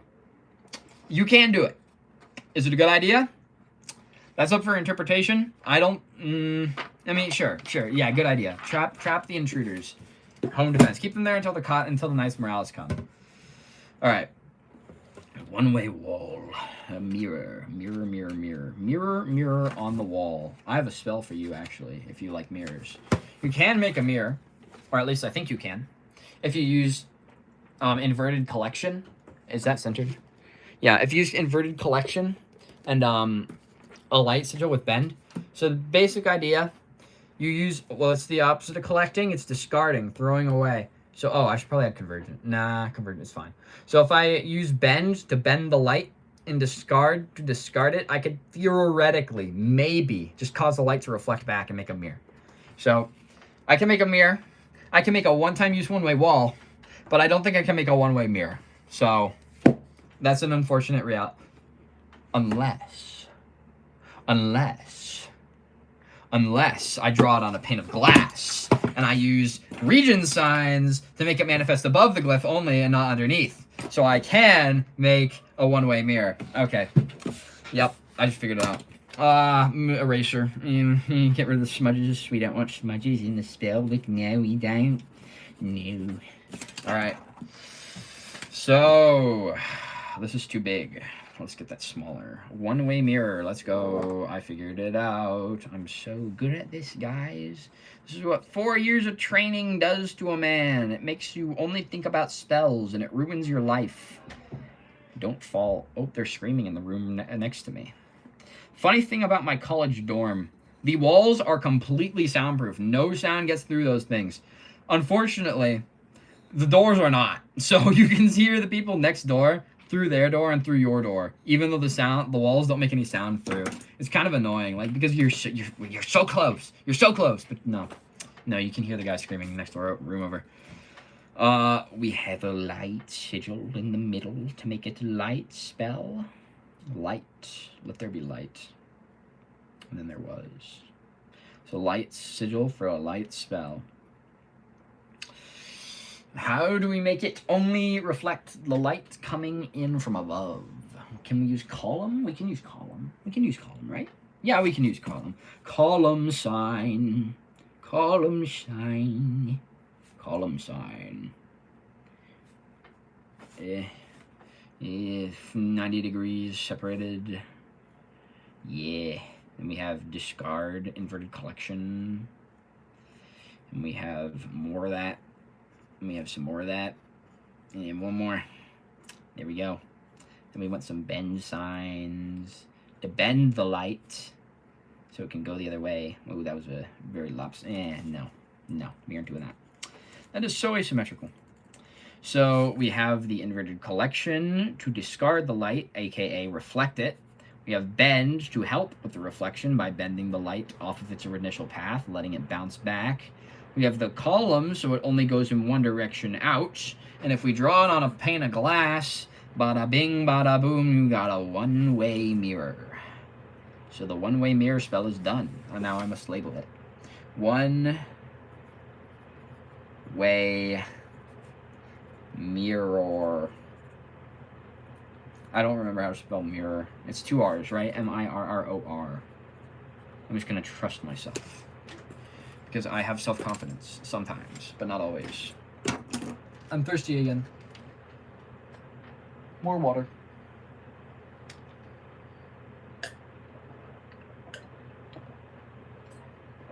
Alright, wonderful. We're making more spells, guys. More spells by the day. So, what else can I do? Once again, I'm out of ideas because my brain is just not braining.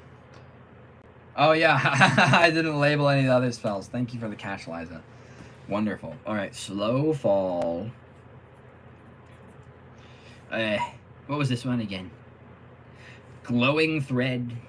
Glowing thread. The G is touching the other spell. That's a no-no. Glowing. Oh no, I'm out of space. Whatever will I do? However can I write my words?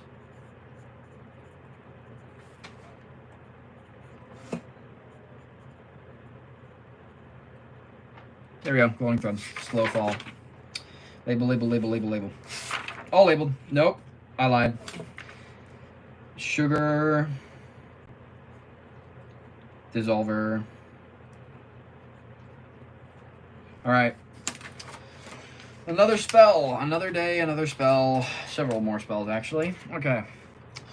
What can I make now? What can I make? Oh, I dropped it. Okay, something dice.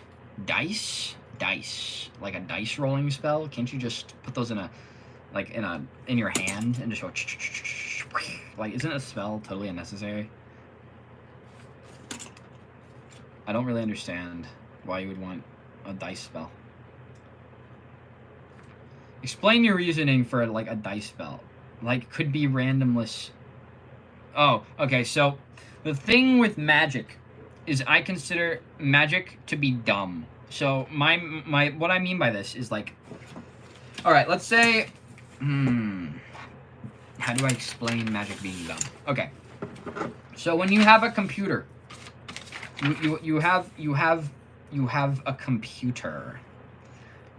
Computers operate on logic.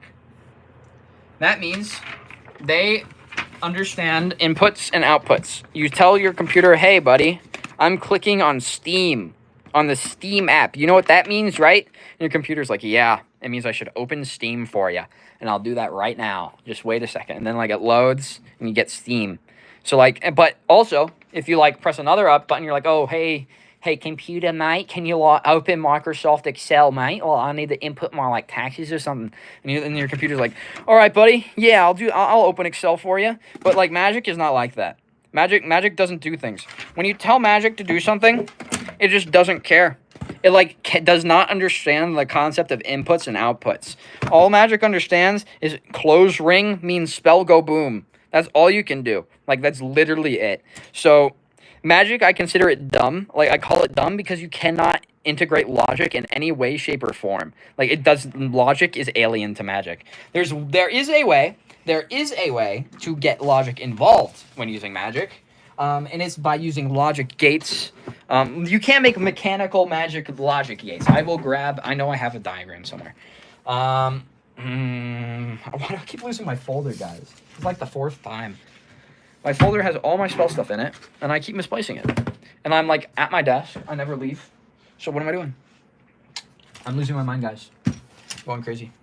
This is what spells do to a man. They make you like go absolutely insane. Where is my folder? I feel useless. It's not in the chair. It's not on the computer. It's not on a piece of paper. How could I have lost this? Yeah, okay, I'm insane. But there are ways to make logic gates using a combination of mechanics and like spells. So you can make magical mechanical logic gates. And like it's a thing. It's an established thing. We've been doing it for a while. Let me see if I have any diagrams. Oh, there it is. There he is, mate. Yeah, right there. All right. Magic mechanical logic gate. So what is this? Not gate. Is it in the sketchbook? It's in the sketchbook. Yeah.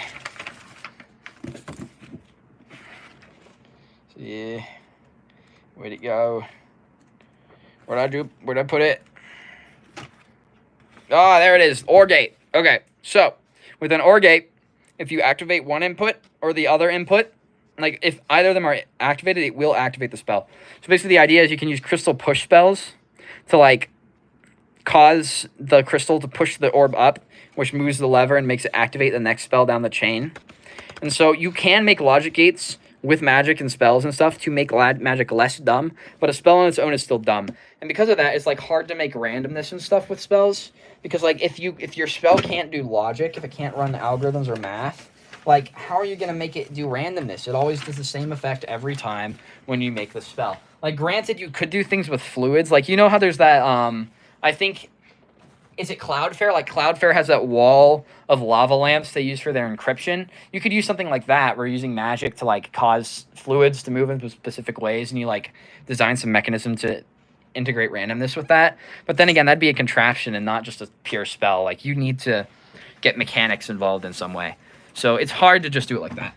All right, so Kathy says, someone compared Witch Hat magic to computer code. Would you say that's a bad comparison then? Yes, I would say, kind of a bad comparison. So with the computer code, you can combine different elements to like get more complex effects. You can do that with spells. It's just spells don't do sequences. They don't do order of operations. They just do everything all at once, all in one moment. You have to like get mechanisms involved to make it like do. So spells, they're like functions. They're like individual functions in your code. But they are not routines. They are not cycles. They are not like commands. It's just what the command does. Like it's an execution. Like you do, like print F, like print a string of text. That's what spell is. Spells are. Spells are not, do this loop, or do this, if this then that. They're just the things that the code runs. To get the instructions for when to do what in, you need mechanical mechanisms. So yeah, Witch Hat magic is not perfectly analogous to computer code. There are some similarities in how you can like build spells up by using different signs and sigils to make it more complicated, like combining different aspects to get more complicated effects, just like within computer code. But the giving in instructions part, you absolutely cannot do that. The only exception for like spells accepting inputs are the ones I mentioned earlier, the puppet sign, the variant found in the sealed chair, and the site sets sign, which all they do is let you like control spells with your mind a little bit, but that's not the same because it requires a human there to be there to operate it. Like you can't do it on its own.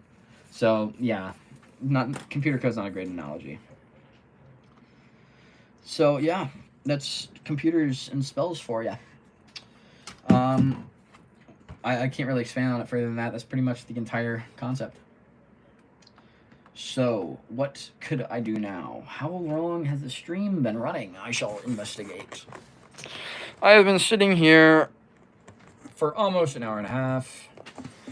I am willing to keep going. All right, what more can I make? What more spell ideas? I have made 8 spells today. That's a lot. I'm out of ideas. Someone in chat give me an idea for a new spell to make. I'll see if I can figure out how to do it. I still need to draw the like full design for the poison assassination spell that like Liza requested or like suggested. That'll take a little bit of planning though, so I'm not sure a stream is the best setting to do that. Might be a little boring to watch.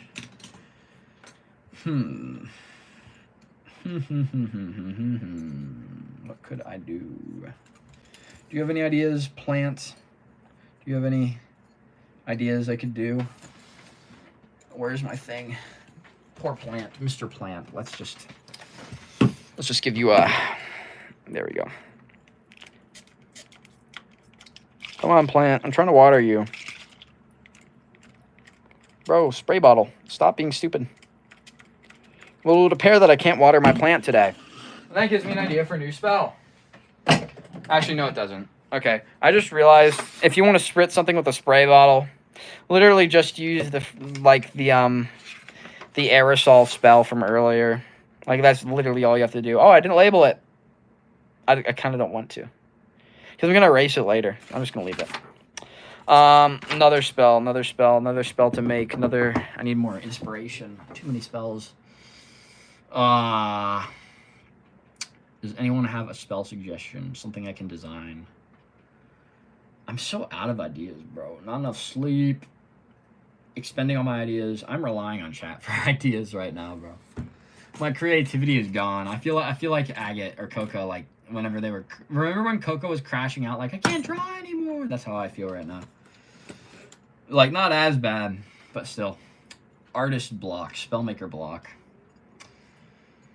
What could I do with a spell? I will open a book. We will open Dune, go to a random page, look at a word. Pointed my, okay. Pointing. What can I do with that word? Pointing. Direct you to something. Direct you. Compass. Compass, spell, compass. I already designed that. Shit. Spell compass already exists. But only for a pre-made substation. What could I do to make a new thing? Oh, I figured out a new spell, chat. Okay. I figured something out. I know what I can do. I figured something out. Okay. So, I am thirsty. I'm stuck in the middle of nowhere. I need water, or else I am going to die of dehydration. But I don't know where the nearest oasis is, because I'm in the desert, and I see mirages everywhere. So how am I going to find the nearest water source? Well, I think the answer is quite simple. You use... Hold on. I need to draw a circle. You use an attraction spell. I don't actually know what they're called, but, you know. All right, so I'm going to look up something on Twitter real quick. I have to look through my post for the word fish. So @chromatic flare. From @chromatic_flare. Fish. There we go, Mike. Okay. So, this is a funky sign. What it does is it makes things attract to the spell. So, like, if you have spells that, like, use fish decorative signs, the magic fish that they make, they'll be, like, attracted towards your spell. So, if I do water, but no, it might not be specific enough. It might want, like, more specificity than just water.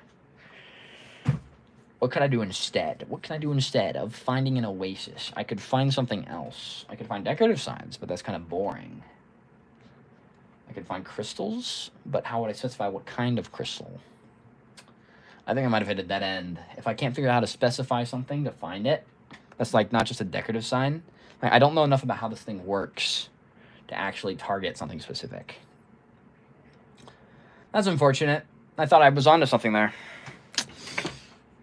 Like an alarm clock. Have I done attack spells? Kathy, I have discussed 2 attack spells today. One was this crystal cannon. It shoots crystals like really fast, like spiky crystal spikes at things. You have sight set signs, so you can like use your mind to like target a specific thing you're going to shoot at. Has these to like focus your spell, shoot it at something really fast. Has this to make your crystal form in a shard, like a spiky point. And has these to strengthen it. And has this to make like heat and fire manifest inside of your crystal, so it's even more powerful. We also have this this new idea for a poison spell. Like you have this, it like manifests. So if you drop any liquid over top it, it'll form in a tiny little droplet over top of the spell. And you can use this combined with a freeze spell and like some spell to shoot the little bit of ice you make, to, like make a poison dart. Like if you have a veil of poison, you can put 1 drop over it. Like the poison will form the ice cube. Shoot at someone, embed it in their leg, and they die of the poison. That's another attack spell. But my favorite combat spell is Quagmire. Yep, this one. I love this guy. He's great. So, what it does, you take the ground and you like brutalize it, right? You use crush signs, reduce it to rubble. And then, hold on, chat. Hold on. We need crosshair.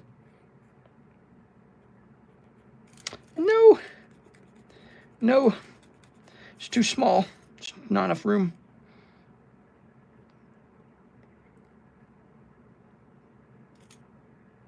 Okay, yeah. All right, so you use crosshair to manifest water inside of the new-made sand, dirt, dust, rubble you made.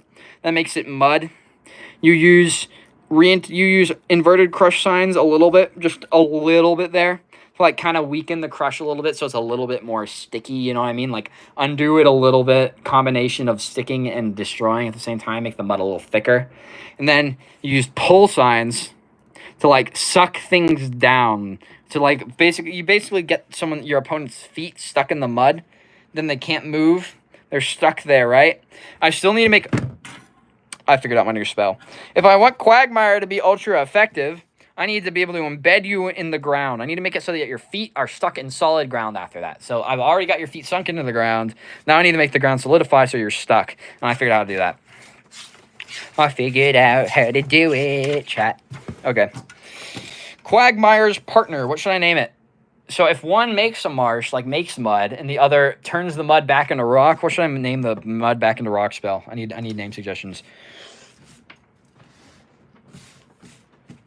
I need name suggestions, guys. Give me names. I need something cool.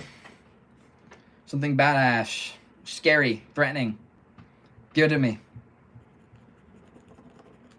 That one's too small. I need bigger. Give me a scary name, chat. Scary name for turning the ground back into stone to trap you. Entomb. Yes. Entomb. Mire Quag, bro. Bro, Mire Quag? Really? That's the best you could come up with? Bro. Brother. What are you saying? We're gonna call it Entomb. Entomb sounds good. Entomb is scary. Do you guys like Entomb, or do you think you can... Booby Trow? Or is this supposed to be trap? Is O next to P on the keyboard? It is. Okay. Booby Trow. Yes, Booby Trow. The excellent spell. I think Booby Trap is, like, better for that thing from earlier that, like, makes the magic wall behind you to trap you. So we're gonna start off with a Earth Sigil. We're gonna start off with Earth to make the Earth the spell's domain. Next up, we're gonna want some convergence. By putting convergence in the spell, as shown with the dragon's bed of sand, convergence makes sand hard, turns it into a hard, uncomfortable surface. So if I use convergence, and a lot of it, I can make it so this thing just turns the ground back into solid. But it'll still be filled with water, so I have to get rid of that water somehow. How am I going to do that, you ask? Well, it's quite simple. I will simply use the tried and true... Oh, that may be hard. I need a compound spell. I need a compound spell. This won't work on its own. I made it a little big. Oh well, it's a little big. Gives me more room to add more random stuff in here. So what I was thinking is maybe I could put a drying spell in here. Drying spells have a combination of water and fire sigils. But if I have earth in there, like, I'm going to disrupt the drying spell. So situations like this, where your spells where like the elements of your spell are going to interfere and cause each other to not function, that you have combined, like, merged compound spells for. That's what they're for. So I'll finish the inner one first. So we're going to have Inverted Crush to, like, kind of get the ground to re-solidify a little bit. Like, not fully, because you can't undo breaking things, but it'll make it a little better than it was before. We're going to want Strengthen. Ooh, that would be evil. I'm not doing that. I'm not doing... Ooh, should I freeze? Oh! Oh, no, that's scary. What if instead of drying out the ground, I just turn it to ice? What if I did that? What if I did that instead, chat? That's kind of evil, isn't it? That's, like, really evil. Yeah, I'm doing that. Dude. Freeze their feet in the ground. Turn it into, like, if you've ever lived somewhere where it gets cold in the winter, you know what it's like whenever the, like, dirt and the mud freezes. Like, that stuff turns into hard. That's, like, just rock at that point.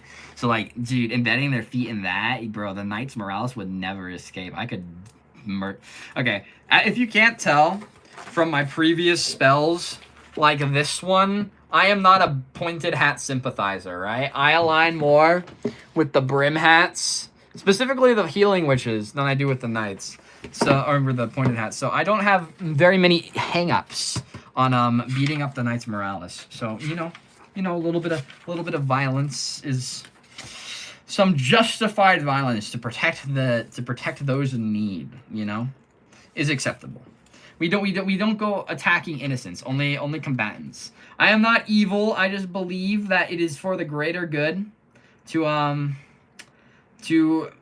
allow magic to heal people. You know, if it's like banning medicine just because someone could get hurt in a surgery gone wrong. It's like stupid. Just be safe about it. Just have like an FDA-esque organization to like regulate healing magic, make it safe, make it like good and like regulated, just like medicine in the real world. Make sure people need licenses to do it, that kind of stuff, you know? Just like safely integrate it into modern witch society. So here we have our Strengthen sign to make it stronger. Stronger spell, more power. More stick you in the ground and make it so you can't leave. So we got that. Ooh, could I use... Ooh, I could. No, that's too complicated. I was thinking maybe I could use Time Stop to stop time. Nah, I'll avoid Time Stop. That might make things weird. I will avoid time magic in this spell. The purpose of this is to stick you in the ground, make it so you can't leave. I want more signs in here. What more can I put in here? I need the list of signs. Each list of signs on the Witch Hat Wiki. Signs Explained is the page to go to. Friendly reminder to use the independent Witch Hat Atelier Wiki rather than the fandom one. We have over 100 pages more than them. And it's got way more spell content. So, we got Float, Region, Convergence, Collection, Billow, Repetition, Weave, Cool, Side Set, Entwine, blah, blah, blah, blah, blah, blah, blah. Gather, Glaze, Diamond Window, blah, blah, blah, blah, blah, blah. Nope, no. Okay, nothing else I can put in here. So this is the first aspect. I drew it so big, bro. I drew it so needlessly large. Like, other spells this large are, like, extremely complicated, and just look at him. He's just basic. So, you heard that speech from a brim hat before? Well, the thing is, Anidia, like, she will attack people that are innocent and get the innocent involved, even if they didn't sign up for it. The brim hat, the Knights Morales, they're combatants. They signed up for their job. They signed up to fight. They signed up for violence. They knew what they were getting into. But the civilians, nah, bro. They didn't ask for this. Leave them alone. And Anidia doesn't understand that, and Resties either. You don't do that without them, like, asking for it, bro. You can't just drag them into your conflict. That's, like, immoral. You know? You need to have honor. You need to have standards, you know what I mean? But these, like, loser brim hats, they don't have standards. They're just little whiny brats. They're like, ooh, I'm right and you're wrong, so I'm justified to do whatever. Nah, bro. Everyone has their own right to thought. I will defend my way with my life, but I will not force it upon ye. That is immoral. That is inherently hostile to free will. I do not support that. Down with the pointed hats that force me to live in a certain way, but I will not bring suffering upon them. Just wish for my own freedom. Whiny brats, yes. They are whiny brats. 'Tis all they are, 'tis all they'll ever be. Alright, now the next spell. The next one, it's a freeze spell. So the freeze spell manifests inside the water. We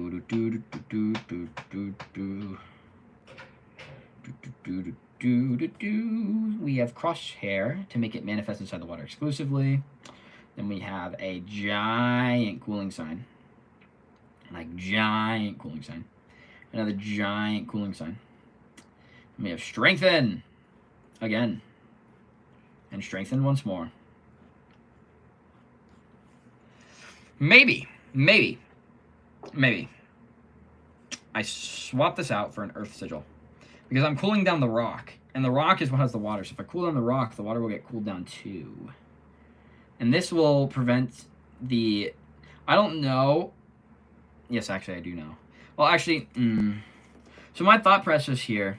Maybe, just maybe, the magic won't recognize the muddy water as water. But then I realized the sludge gates work. Like the water purification gates in Ezrest function. And that water is not even water anymore. That's just sludge. So if I use water here, it'll actually work. It'll help to freeze it. So here we have harden the ground and freeze the water in it. So if I pair this with Quagmire, I can get you stuck on the ground and you can't escape and I win, you lose. So too bad, so sad night. But like, bro, what I love about this spell... Oh, my roommate's back. Hey, dude. What's good about this one is that you can use it to immobilize people without actually having to hurt them. So, good for combat. But yeah, that's about it. Anyone else have any other Brad ideas? Because I'm kind of running on fumes here. I just need inspiration to strike. As soon as I have inspiration, I can just roll with it, you know what I mean? Because I've done that like 12 times already. So, I just need inspiration. Once more. Let's see. Can I get inspiration from this? Of course. Breeze. Bustle. Flitting. Sculpted. I need inspiration. Give me a word. Give me a word. Hammer. Hammer.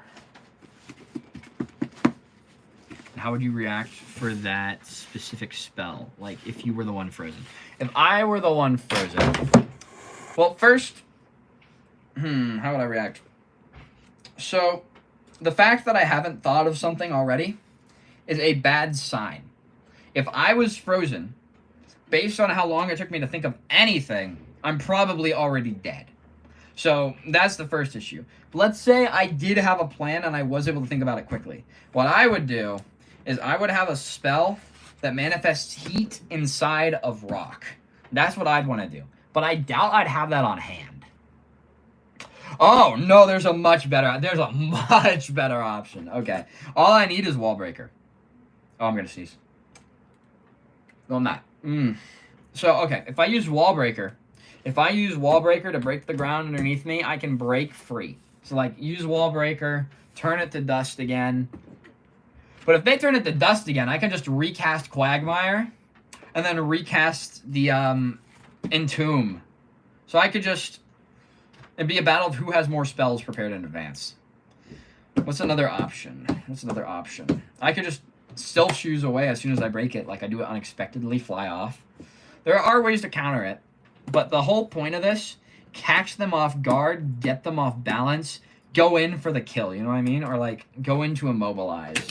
Like, because if I can, like, disrupt their footsteps, if I can, like, disrupt their chain of movement, their chain of attack, then I can stop them in their tracks. Like, if I can disrupt you, you are thrown off just long enough, you leave an opening, I can go in for the whatever I need to do.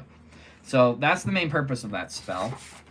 Like, you can absolutely be countered, but the critical seconds, or like critical half a second it buys, where you're disoriented, you're unable to like respond quick enough, that's all you need.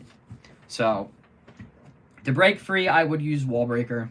Try to fly away as quickly as possible. That's what I'd do. But there's no guarantee I'd be able to do it fast enough. Because first I'd have to think about it, then I'd have to cast the spell. Buddy might already have a new spell prepared, might blast my head off. So, it's bad. It's a good spell. It's a good spell. You can also use it to immobilize animals if you need to like stop them or catch them or something. So yeah, lots of good applications.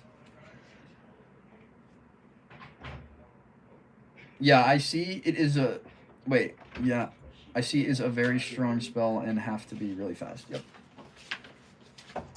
Doing laundry? Yeah. I should do my laundry. Laundry time. Laundry day. Oh yeah. Today's a good day for it. It is. Today is a good day for laundry. It is cold. It is Saturday. It is nice. Okay. I don't need a laundry spell. Laundry spell. There is a laundry spell already. It's the wash barrels. They make things good as new, allegedly. I strongly suspect they are retconned based on how the counterclock seal works, because basically the counterclock seal states that like you cannot use magic to rewind time by more than 24 hours. Yet for some reason, the the wash barrel allows you to make any garment good as new, like as good as it was on the day it was made, like permanently, which basically violates every single rule we know about magic and like undoing things. So, and also would basically invalidate the entirety of the most recent arc just by existing. So we strongly suspect Shirahama is never going to mention it again, and has basically retconned it, like soft retconned it at this point, based on how like the counterclock seal works. And like the reason I'm willing to judge the counterclock seal more highly than the wash barrels is because counterclock seal is newer, so it's more like relevant to the plot. It's like more recent, like, you know, the newer things in the story take precedence. And B, it's like an extremely plot relevant spell, while the wash barrel is just like a side note in the manga. So yeah. Printer spell. I don't think I can make a printer spell. I would need to somehow scan something, and that would be really hard. Now, I know there is one spell that allows you to write letters remotely. Like, basically on one end, you move your pen, blah, blah, blah, write your letter, do. And on the other end, it replicates the movements of your pen, so you can, like, send a fax machine, basically. It's like a manual fax machine. You're like, I will write blah, blah, blah, blah, blah. And then, like, based on your pen movements, on the other end, it will also write, I will write blah, blah, blah, blah, blah. So that's something you can do. What about projector? Okay, so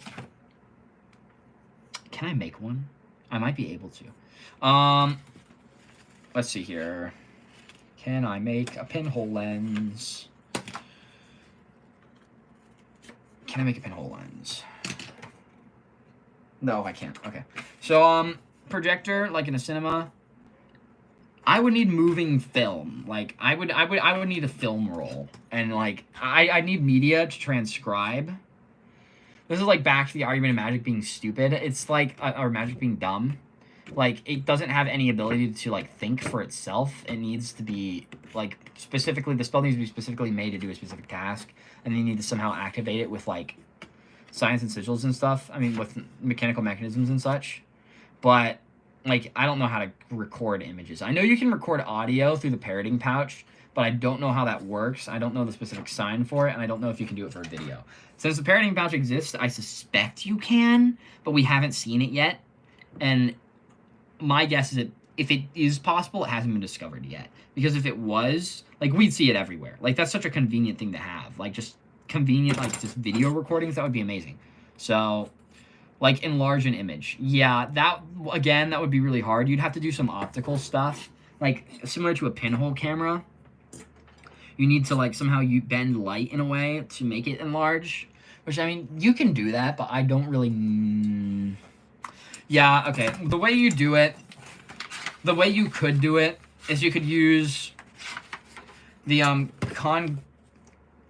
convex lens spell to, like, basically create a convex lens through which the light passes. And you could use that to project an image on the other side of a piece of paper, like, or on the other side of the lens. Basically, like, oh, image on one side, goes through the lens, gets focused, gets like spread back out. You make the mirror image, like the projection on the other end. You need some way to amplify the light. I don't know how to make a spell to amplify light. I'd have to think about that. And also, yeah, I'd have to amplify the light somehow. But you could do it, maybe. But you need like a very, like right now, to do this, you'd have to rely on the laws of physics and like how light works in real life. And that's like a little bit more complicated than like just having a sign or sigil to do it for you. Maybe the magic is the projector and image / movie is moved manually by a person.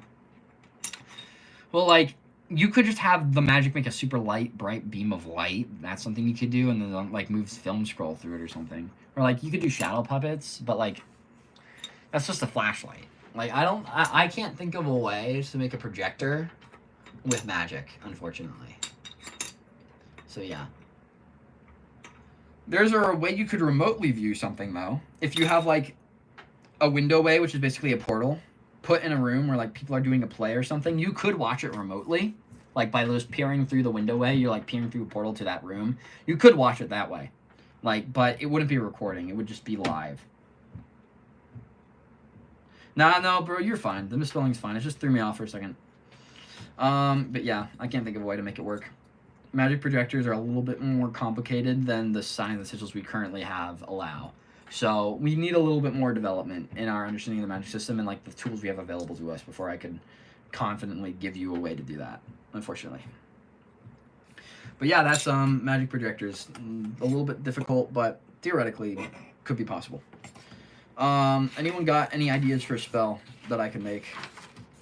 Yeah, I've been yapping just about magic projectors. To the new people that are here, hi. I've just been yapping about a way that magic would work for a specific application. And now I'm out of the ideas for new spells to make. So I'd appreciate some inspiration. So I just made something. I just thought of something earlier. I completely forgot what it was. I read chat, lost my train of thought. Need more pretty light stuff? More pretty light stuff. All right, actually, my favorite spell ever made is a spell by OK668. He's one of the OG magic system users. He started around the same time as me. Like, we started at the same time, basically.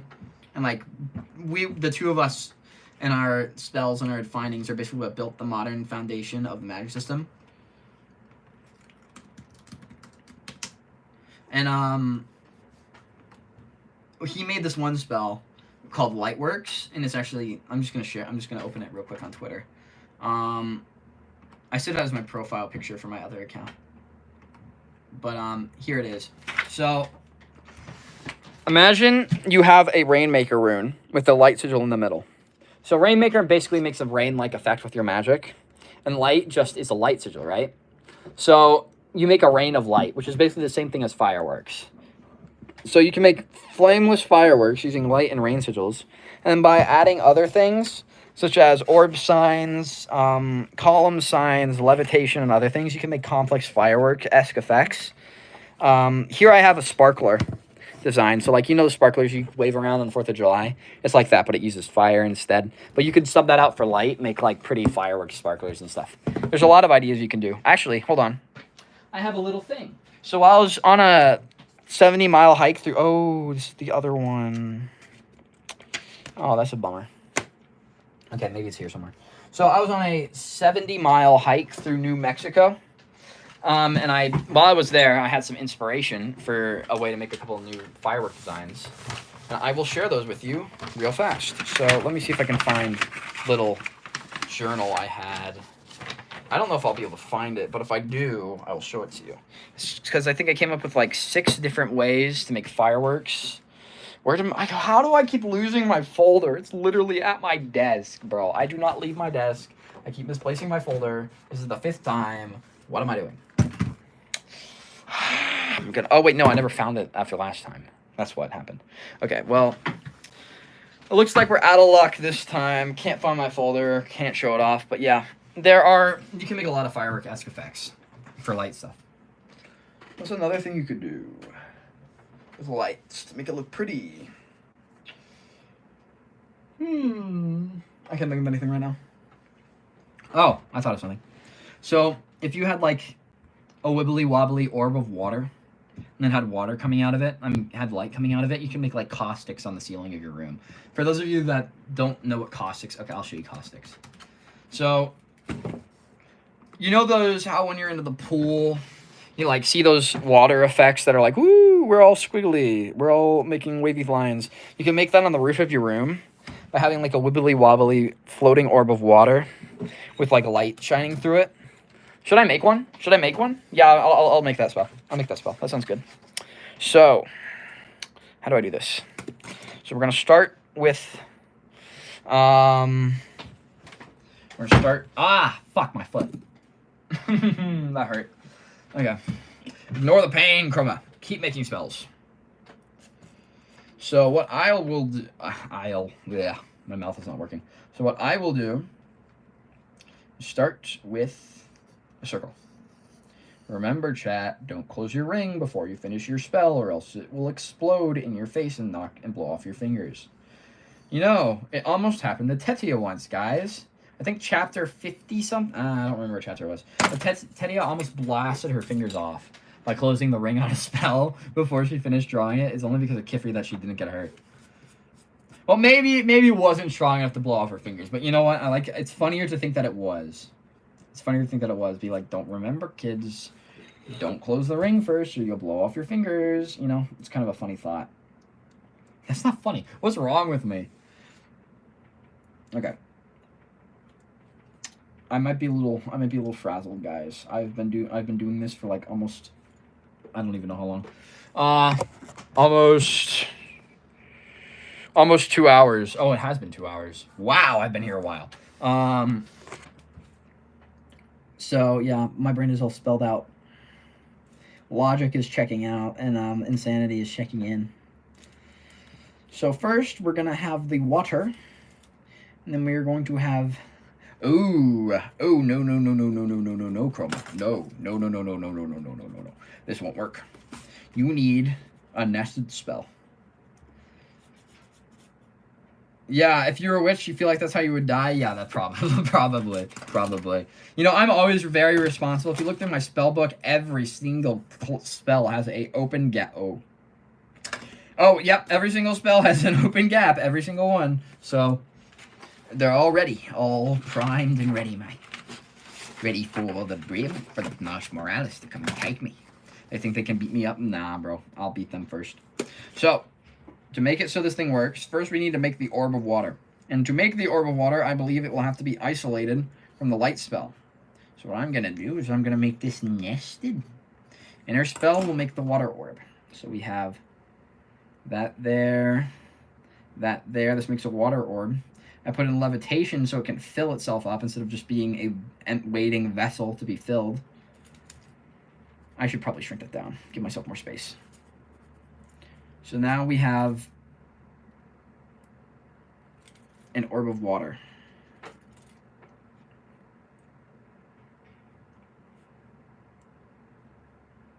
I want to inject some instability into this water orb to make it like wiggle and wobble a little bit.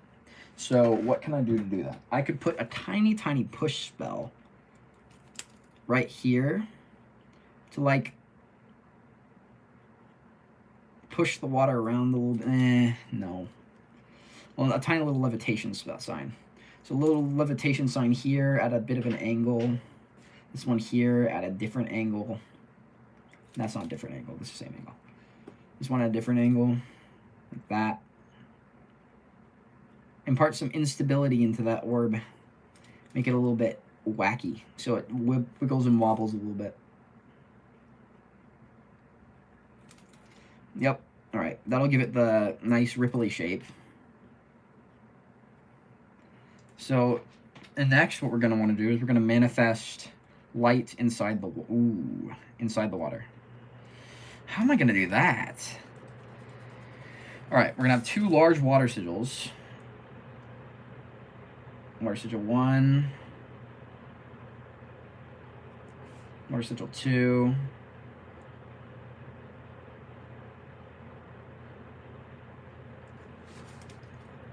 And we're gonna have. I'll do through. So my concern is I need it to to be so it manifests water, like light inside of water, rather than manifesting water inside of light. So I need to make sure that water signs dominate the spell, like the outer ring of the spell. So I'm going to draw 4 of them. I'm going to put 1 crosshair sign here so it manifests the spell inside of water. And then what I will do is I will make it so it manifests, so I'll add the light sigil so it manifests the light inside. 1 light sigil, 2 light sigil. There we go. We have the caustic spell. So this will make those like nice little floating caustic effects all over your room, all over your ceiling, all over your walls. It'll make the like little light shimmer. I will hold it up to the camera so you guys can see. So it's this one right here. Notice how these guys are not symmetrical. They're at weird angles. This will impart some wibble wobble craziness into the spell, making it more caustic-y, making it more interesting. So yeah, that's the spell. All right, I feel like if... Okay, I already read that chat message. Bobby, exactly. Jesus Christ, I've been making spells for hours. Ah! I'm going insane, chat. I'm going insane. That's 6, 7, 8, 9, like 10 new spells in one day. I have not made this many spells in over a year. I am so productive today. This is crazy. Oh, I'm losing it. What time is it for me? It is 5, so I've been streaming for 2 hours, 30 minutes, and 36 minutes. All right. I think I might have 1 more spell in me before I call it quits. So I need to think of 1 more spell before I call it a rest for the day. 1 more spell. 1 more spell. What can I do? I'm so tired. Glowing ink. Glowing ink. I think that's already a thing. Using a dye.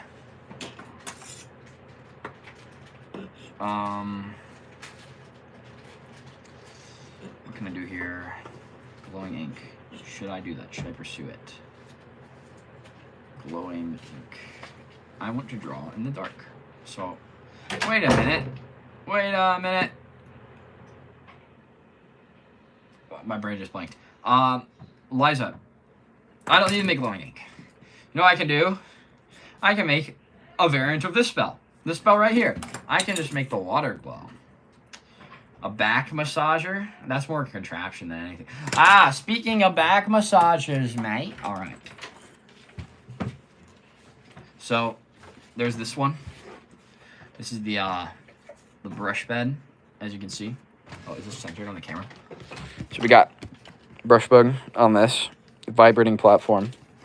We do it by having a rotation spell with an unbalanced weight here.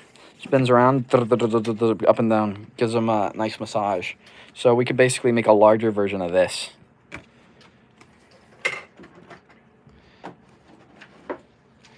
Yeah, that's another one. Bro, every time my roommate walks into the room, I suddenly feel very uncomfortable. Like nerding out about Witch Hat. So I get quieter. It's funny. I'm totally fine being an absolute schizo. Like, in chat. But as soon as... Like, I'm actually, like, kind of hallucinating a little bit, guys. Like, I smell things that aren't there. I heard sounds that weren't there. Like, I'm kind of losing my mind. So... I have not got enough sleep in the last week. School has been killing me. But yeah, as soon as my roommate's in the room, I kind of lose it. I'm like, oh, I'm being a nerd. But as soon as he's not here, I'm like, oh, I'm a nerd, yeah. All right, so I want the spell to make water glow, so I can have glowing ink, so I can see what I'm doing. So if I want the water to glow, I just do a simplified version of this. So if I want the water to glow, I just go exactly the same thing as the drying spell, except that instead of fire, I sub it out for light. Actually, fun fact, chat. Did you know that light magic is a variant of fire magic? Technically, light is just a derivative of fire in Witch Hat. Oru said this once. I don't remember when he said it, but it is canon. So, let's go with a square. 1, 2, 3, 4. Yeah, light sigil. No, no, no chroma, no. Water sigil in the center. Light sigil is secondary. All right, so to make it so that it manifests water, like a light inside of water, light has to be the dominant sigil. But I just made an oopsie, and I mean water has to be the dominant sigil to make light manifest inside of it. But I just made an oopsie, and made light the dominant sigil. So I have to undo my mistake. All right, so we have light. 1, 2, 3, 4. Uno, dos, tres, cuatro. 1, 2, 3, 4. 1, 2, 3, 4. Ich, ni, san, shi. All right. Yeah. Yeah. All right. And we have crosshair to make the magic manifest inside the water.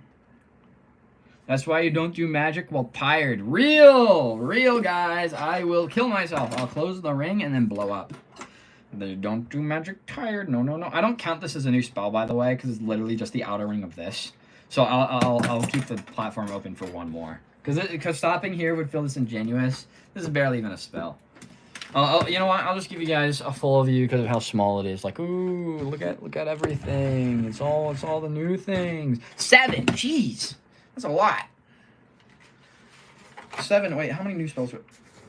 I can't believe my spellbook's falling apart, guys. Which page is coming out? I need to remember. Yeah, dude, my page is coming out. Oh shit, it's about to come out completely. Okay, I think I might need to fix that. Give me the tape. We're doing surgery on the spellbook. Don't forget to name them again. Yeah, you're right. I probably should try to avoid that. Yeah, first though, surgery on the spellbook. This page is coming out, guys. There's still nothing a little tape can't fix. Yeah. That's not going anywhere. Yeah. Let's do another one on the other side.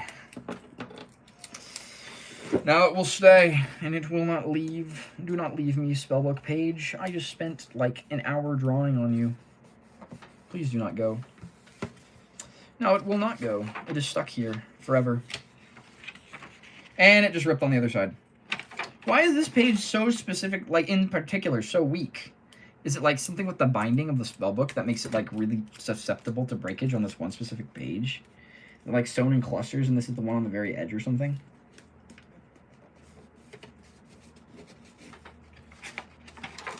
I will never understand bookbinding. It's so complicated. Apologies, because this is kind of boring. Just seeing me tape up a page. It looks so jank. Look at that. Look at how silly it looks. Oh, and it's so wrinkly, too. Ooh. It's fine. Doesn't need to be perfect. The one that does need to be perfect is this bad boy. Look at him. Look how gorgeous he is. Oh, I love this book. I will eventually fill this with more spells than you could possibly imagine. It'll be the official Chromatic Flare book. I don't feel worthy yet to sign this. I'm not a full-blown witch yet. I'm still learning. So, and once I learn, I will put my name within here. But until then, it's currently empty.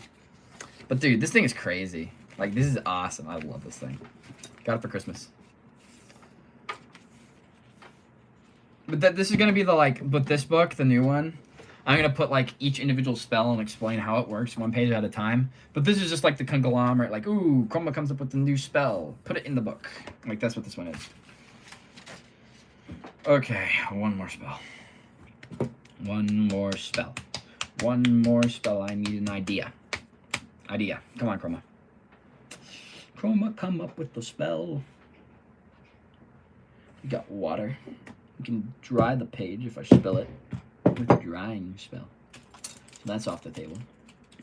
Thank you. It is a beautiful book. We got the tea bag. We already have a tea spell. Get that out of here. Speaking of tea spell, observe the beautiful teacup. I love this thing. It makes me so happy.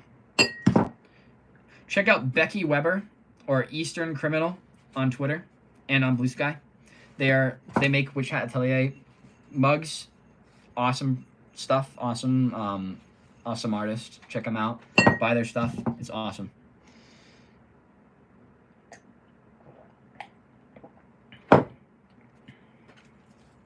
Yeah, it is. It does make me appreciate the story a lot more too. Yeah, so seeing how hard it is for new spells to come up with a new spell, it really does put in perspective how like crazy it is that Shirahama has managed this well. Like, I've noticed a couple times, sometimes Shirahama cuts corners. She like doesn't fully think out a spell. She just draws a random symbol on the page. But you know what? I can't even blame her because like some of these are so complicated, like as concepts. It's like it's almost impossible to even fathom how you could go about making it.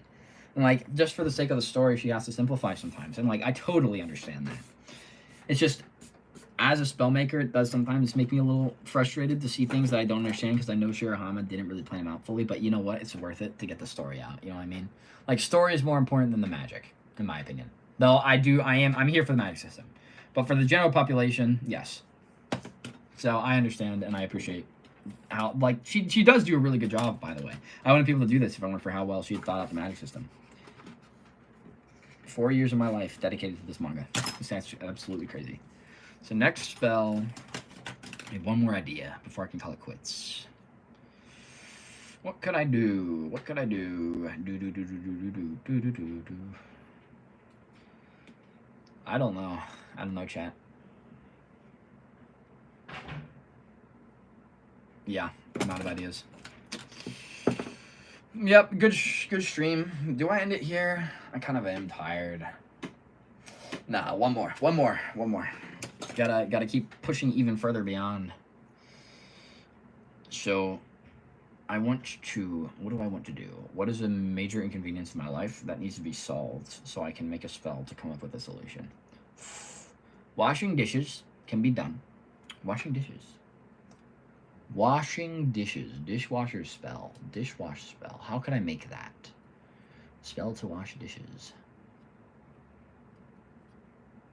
Don't know how to do that. It's weird. It's crazy. Maybe, no. A spell that sharpens your pencil automatically.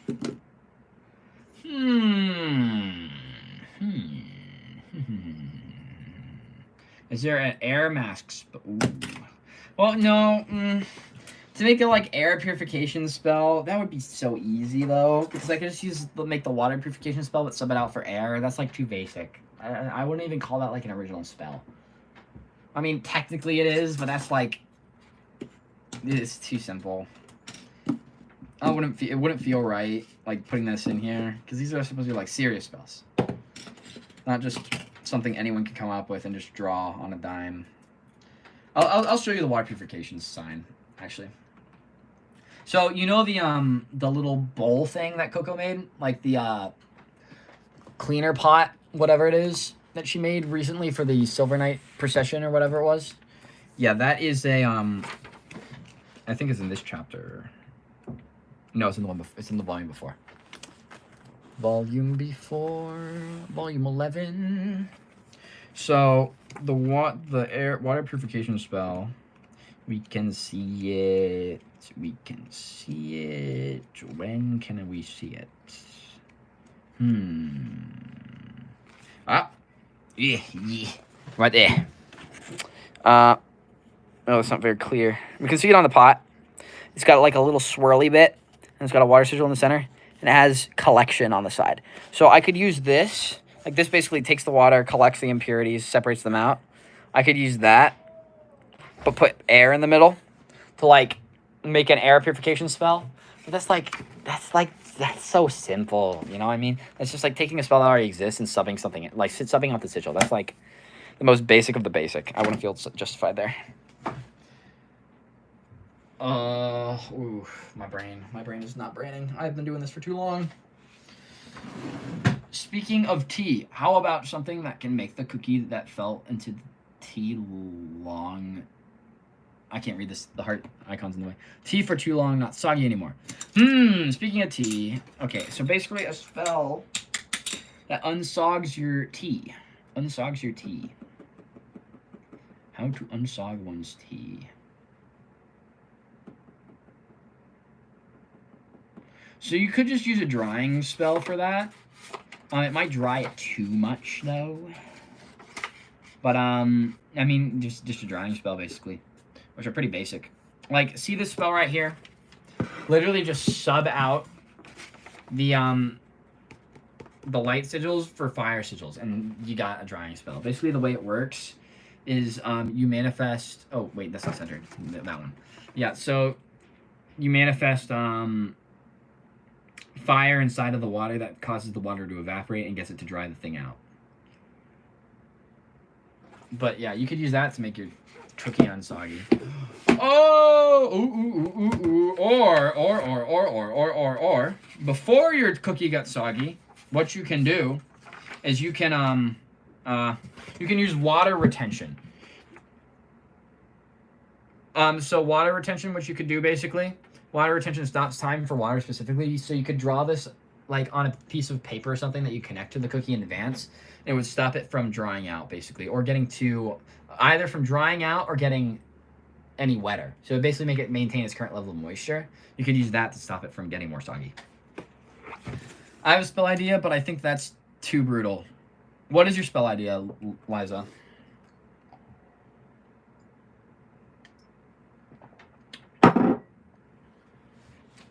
What is your spell idea?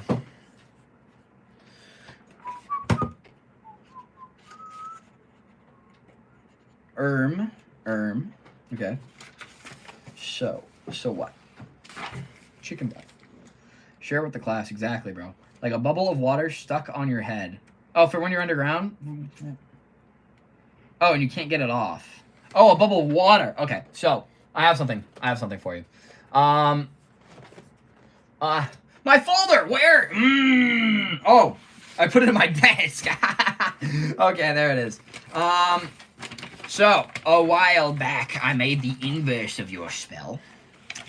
I made the literal inverse of it. So instead of keeping a bubble of water on your head, it keeps a bubble of air. Oh, I almost cut my like wrist on the folder. It's so pointy and sharp and scary. That's not cool. Where's this thing? I need to find it. Okay, so basically my idea was you're scuba diving, right? And like you want a bubble of air on your face so you can breathe while you're underwater. And so what I came up with is this. So you have like air bubble spell that makes an air bubble. This pushes the water away. And you have this to manifest to like dry out any water that's current that does make it in. So like any water that does make it into the bubble somehow gets dried out by this. This pushes the water away. And this like forms the air bubble. And like as you can see, you'd wear it on your face like that and it would keep the water away. So I could do, yeah, I could literally do the inverse of this, and like instead, but no, it would have to attach to your face. Oh, I figured it out. Okay. Yes, I literally have the exact spell you're asking for. Remember the jellyfish spell from before, where I like had the jellyfish inside the orb, like inside the water orb, and the water orb is controlled by a puppet spell, so I could just fly it around, like I can mind control where it goes. I could literally just make the bubble bigger, remove the jellyfish, and I could be like, hey, buddy, and then I just fly the, I use my mind to fly the spell towards their face, and drown them with that. So that's a way you could do it. So yeah, already there. Chroma, you already thought of everything. Did I already read the chat message? Maybe. But yes, I have. I have already thought of everything. Well, not everything, but a lot of things. I have over 70, maybe over 70 spells now. Wow. Okay. I'm almost at 75. So yeah, I have a lot of spells, a big inventory. I've done a lot. I've done too much. It has been 4 years, but you know.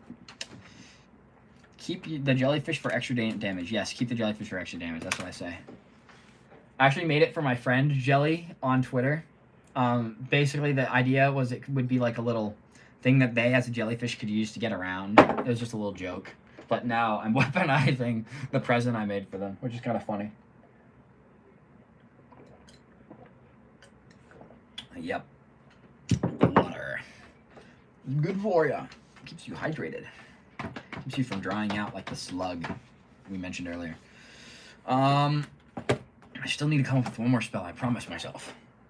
I stabbed myself with the freaking compass. I need one more spell idea. One more spell idea.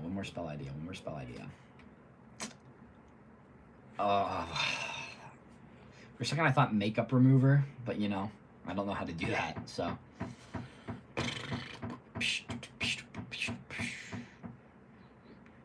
Yeah, I can't really think of anything at this point. I am all tapped out. I'm out of ideas, guys.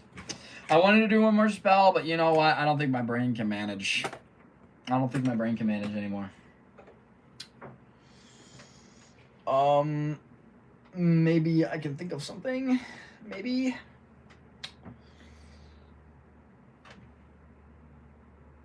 Could you, like, turn paper into stone so that when you make an origami, you have a statue? So, yes, but I don't recommend it. Have you heard of the spell Petrification from chapter 1 of the hit manga Witch Hat Atelier? yeah. You can use this. You could use this, you know. This is always an option, but you know, maybe best not to turn your mom into rock also. So maybe a little bit too indiscriminate. Maybe best to not try. Maybe yeah, this sounds like yeah. yeah, might be best not to do that one. Best not to pursue that avenue. So, but what could I do with paper? What could I do with paper? I want to do something with paper, theoretically. My brain. Okay. Could I manifest... Oh, I could make a composite material. So, technically, wood is affected by earth spells. So, you can use wood. I mean, you can use earth spells to modify wood in some way. That's an option. So maybe earth spells work on paper too. And if they do work on paper, maybe what you could do... OMG, thank you. By your permission, can I use the idea for water retention spell for saved tea time for comic? I'm gonna mention you as the one who came out with an idea. Lifesaver for real. Yeah, that's fine. I don't mind. That's totally cool. You know, like I don't mind if people use my spells. Like as long as they credit me. Like spell making is an iterative process. Like we learn from other people's stuff. We see what they make. Like it's one of the things that's weird about Witch Hat Atelier. They're like, oh, like that one whole thing. Like, oh, Agate is such a bad girl. She stole this person's spell. She plagiarized. Like, bro. Everyone's plagiarizing. You're building off of the knowledge and accumulation of experience and like technology of everyone else. Like just because you make a drone doesn't mean you're plagiarizing everyone else who designed a drone. It's technology. It's an iterative process. You make your own drone in your own way. It's like you're using the knowledge of others to build something new. It's like, bro, that's just how it is. That's how technology works. But witches are so obsessed with creativity that they don't even stop to bother. How can we better society? How can we advance technology and advance magic to help others? They're just like, how do I make a spell? Not how do we make a spell? How do we take a step forward? It's all, how do I do this? How do I gain status this way? How do I make a spell that can help people? How do I make a spell that I can use to get rich? Instead of, how do we make something to better society as a whole? Like, they don't think collectivist enough. They don't think about the greater good. They think about their own they treat it like art instead of treating it like the technology. Like, it can be both. It can be both, guys. It doesn't just have to be art. It can be something more. It can be so much more. But no, they're blind. They're blind. I'll never understand. Their society, it's so backwards, guys. It's so backwards. I can't wait for the anime to come out, bro. I have strong reason to believe that the anime is coming out in the fall. I cannot tell you why. Because if I did... I could get in... I shouldn't say more. But I'm not allowed to tell you guys why I think it's in fall. And I don't know for certain that it'll be in fall, but I think it's coming out in fall. I'm not allowed to say why, though. Not allowed. Take that as you will. Maybe I shouldn't have said that. Maybe I shouldn't have said that. Maybe I should clip this out of the final. You know why? It's fine. No, it's not. No, it's not. Well, no, I'm not breaking any rules. No, I'm not breaking any rules. Okay, we're fine. Delete VOD. I don't want to delete VOD, guys. I kind of want to keep it up. Alright, I need another spell. Well, let's just forget I said this. I doubt anyone's going to watch the full VOD, guys. I doubt anyone's going to stare and watch me yap about spells for 3 hours. Alright, another spell. What can I do for my final spell? Alright, this is labeled Entomb. We're gonna trap you in the ground. And how do I spell entomb? Entomb. How could I teach you? No, I can't tell you. I can't tell you why. If you scroll through my Twitter for long enough, you might find 1 or 2 hints, but you know that's about it. So, all right. What is this? This is Guys, I can't tell you more. I've already broken. I'm already testing fate, guys. I'm already testing fate. You know, there's certain. No, I shouldn't say anything. I should shut up. I'm shutting up. Okay. All right, no more. If I say anything else, yell at me. Yell at me in chat, guys. Yell at me in chat. Yeah, this part of this getting clipped out of the VOD. This part's getting clipped out. I can remove sections of a video, right? I can remove sections of a video. Can I do that? Is that an option? Golly, I can't, bro. I can't tell you. I'm sorry. I shouldn't have said anything. All right, this is the. What is the spell? The spell is. The spell. What? I forgot. Why am I not labeling things? Oh yeah, caustics. Caustics. Maker. This is glow water. This is. That's all I'm labeled. All right, what else can I make as a spell? I need one more spell. I've been ruminating for 20 minutes. I can't keep this up. I need to think of something. We're pulling out a book. Open Dune again. Random page. Point out word. Finger. No. Glue. I already made that. Conundrum. No. Channels. No. Vision. Grinning. I don't know, bro. I need a word. Give me an inspiration. Pillar. Pillar. What can I do with the word pillar? That's something I can do something with. A pillar. Magic step stool. Magic step stool, guys. Magic step stool. Okay.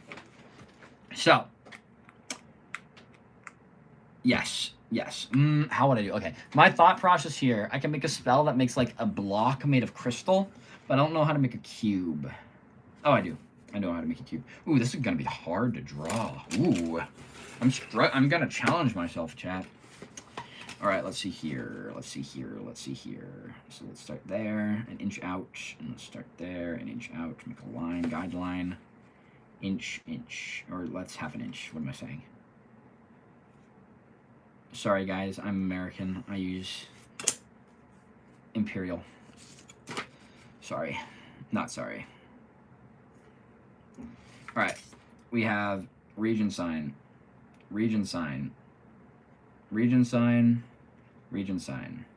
Do it again. Region. Oh, another time.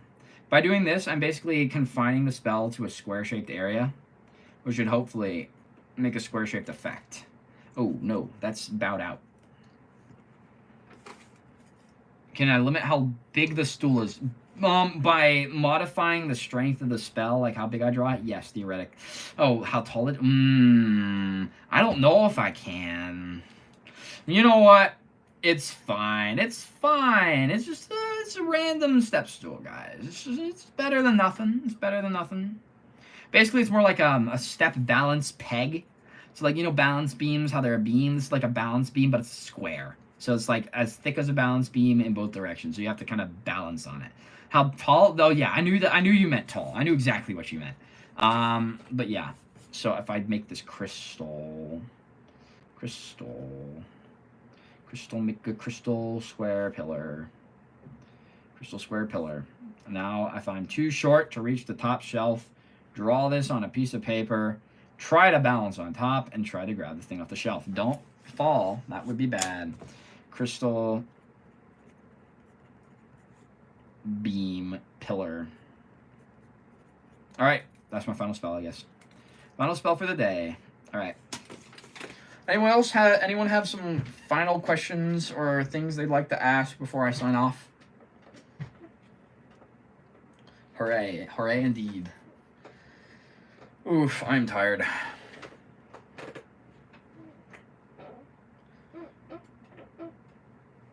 And we got final things to ask, final things to say before I sign out. If not, I'm gonna... Okay, yeah.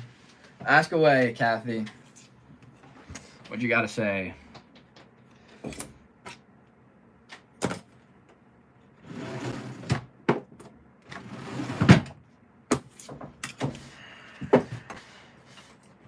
I'm just gonna chill. I've been yapping long enough. I can just sit back. You guys can entertain yourselves. I'll wait for your question. Just gonna lean back. Oh, yeah, feels good. Exactly, bro. What does that emoji mean, bro? What is just a guy? Is that just a dude just standing there? I understand not what you're trying to say. That's kind of freaky. I'm not gonna tell you, bro. I'm not gonna tell you. I cannot legally say anything. I don't know for a fact that it will be in fall, but there are things that I use to deduce a fall release date, okay? Certain things I know I use to deduce a fall release date. It's not a guarantee. I strongly suspect it will be fall, but that's about it. I can't actually say anything conclusive. But yeah. Like I don't know at all if it's going to be in fall or not, but I have reason to believe it will be. This isn't like a leak or anything. This is like I was told some things that I used to deduce something else. So that's about it. That's about all I can say. I'm not breaching anything by saying this, but yeah. Okay, what would happen if you instead of a circle you draw an oval? Would it just weaken the spell? Okay, so the less circular your spell is, the less long it will last. So by making it oval shaped, it doesn't last as long.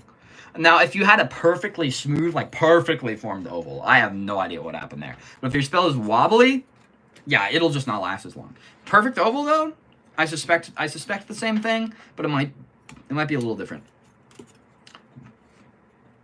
I'm gesticulating weirdly. Fine, you'll take it. All right, that's good enough, I guess. But yeah, all right, that's all for me from today. Thank you guys for tuning in. I enjoyed streaming spell making to you guys. It was fun. So yeah, see you guys next time. Bye-bye. Ending stream.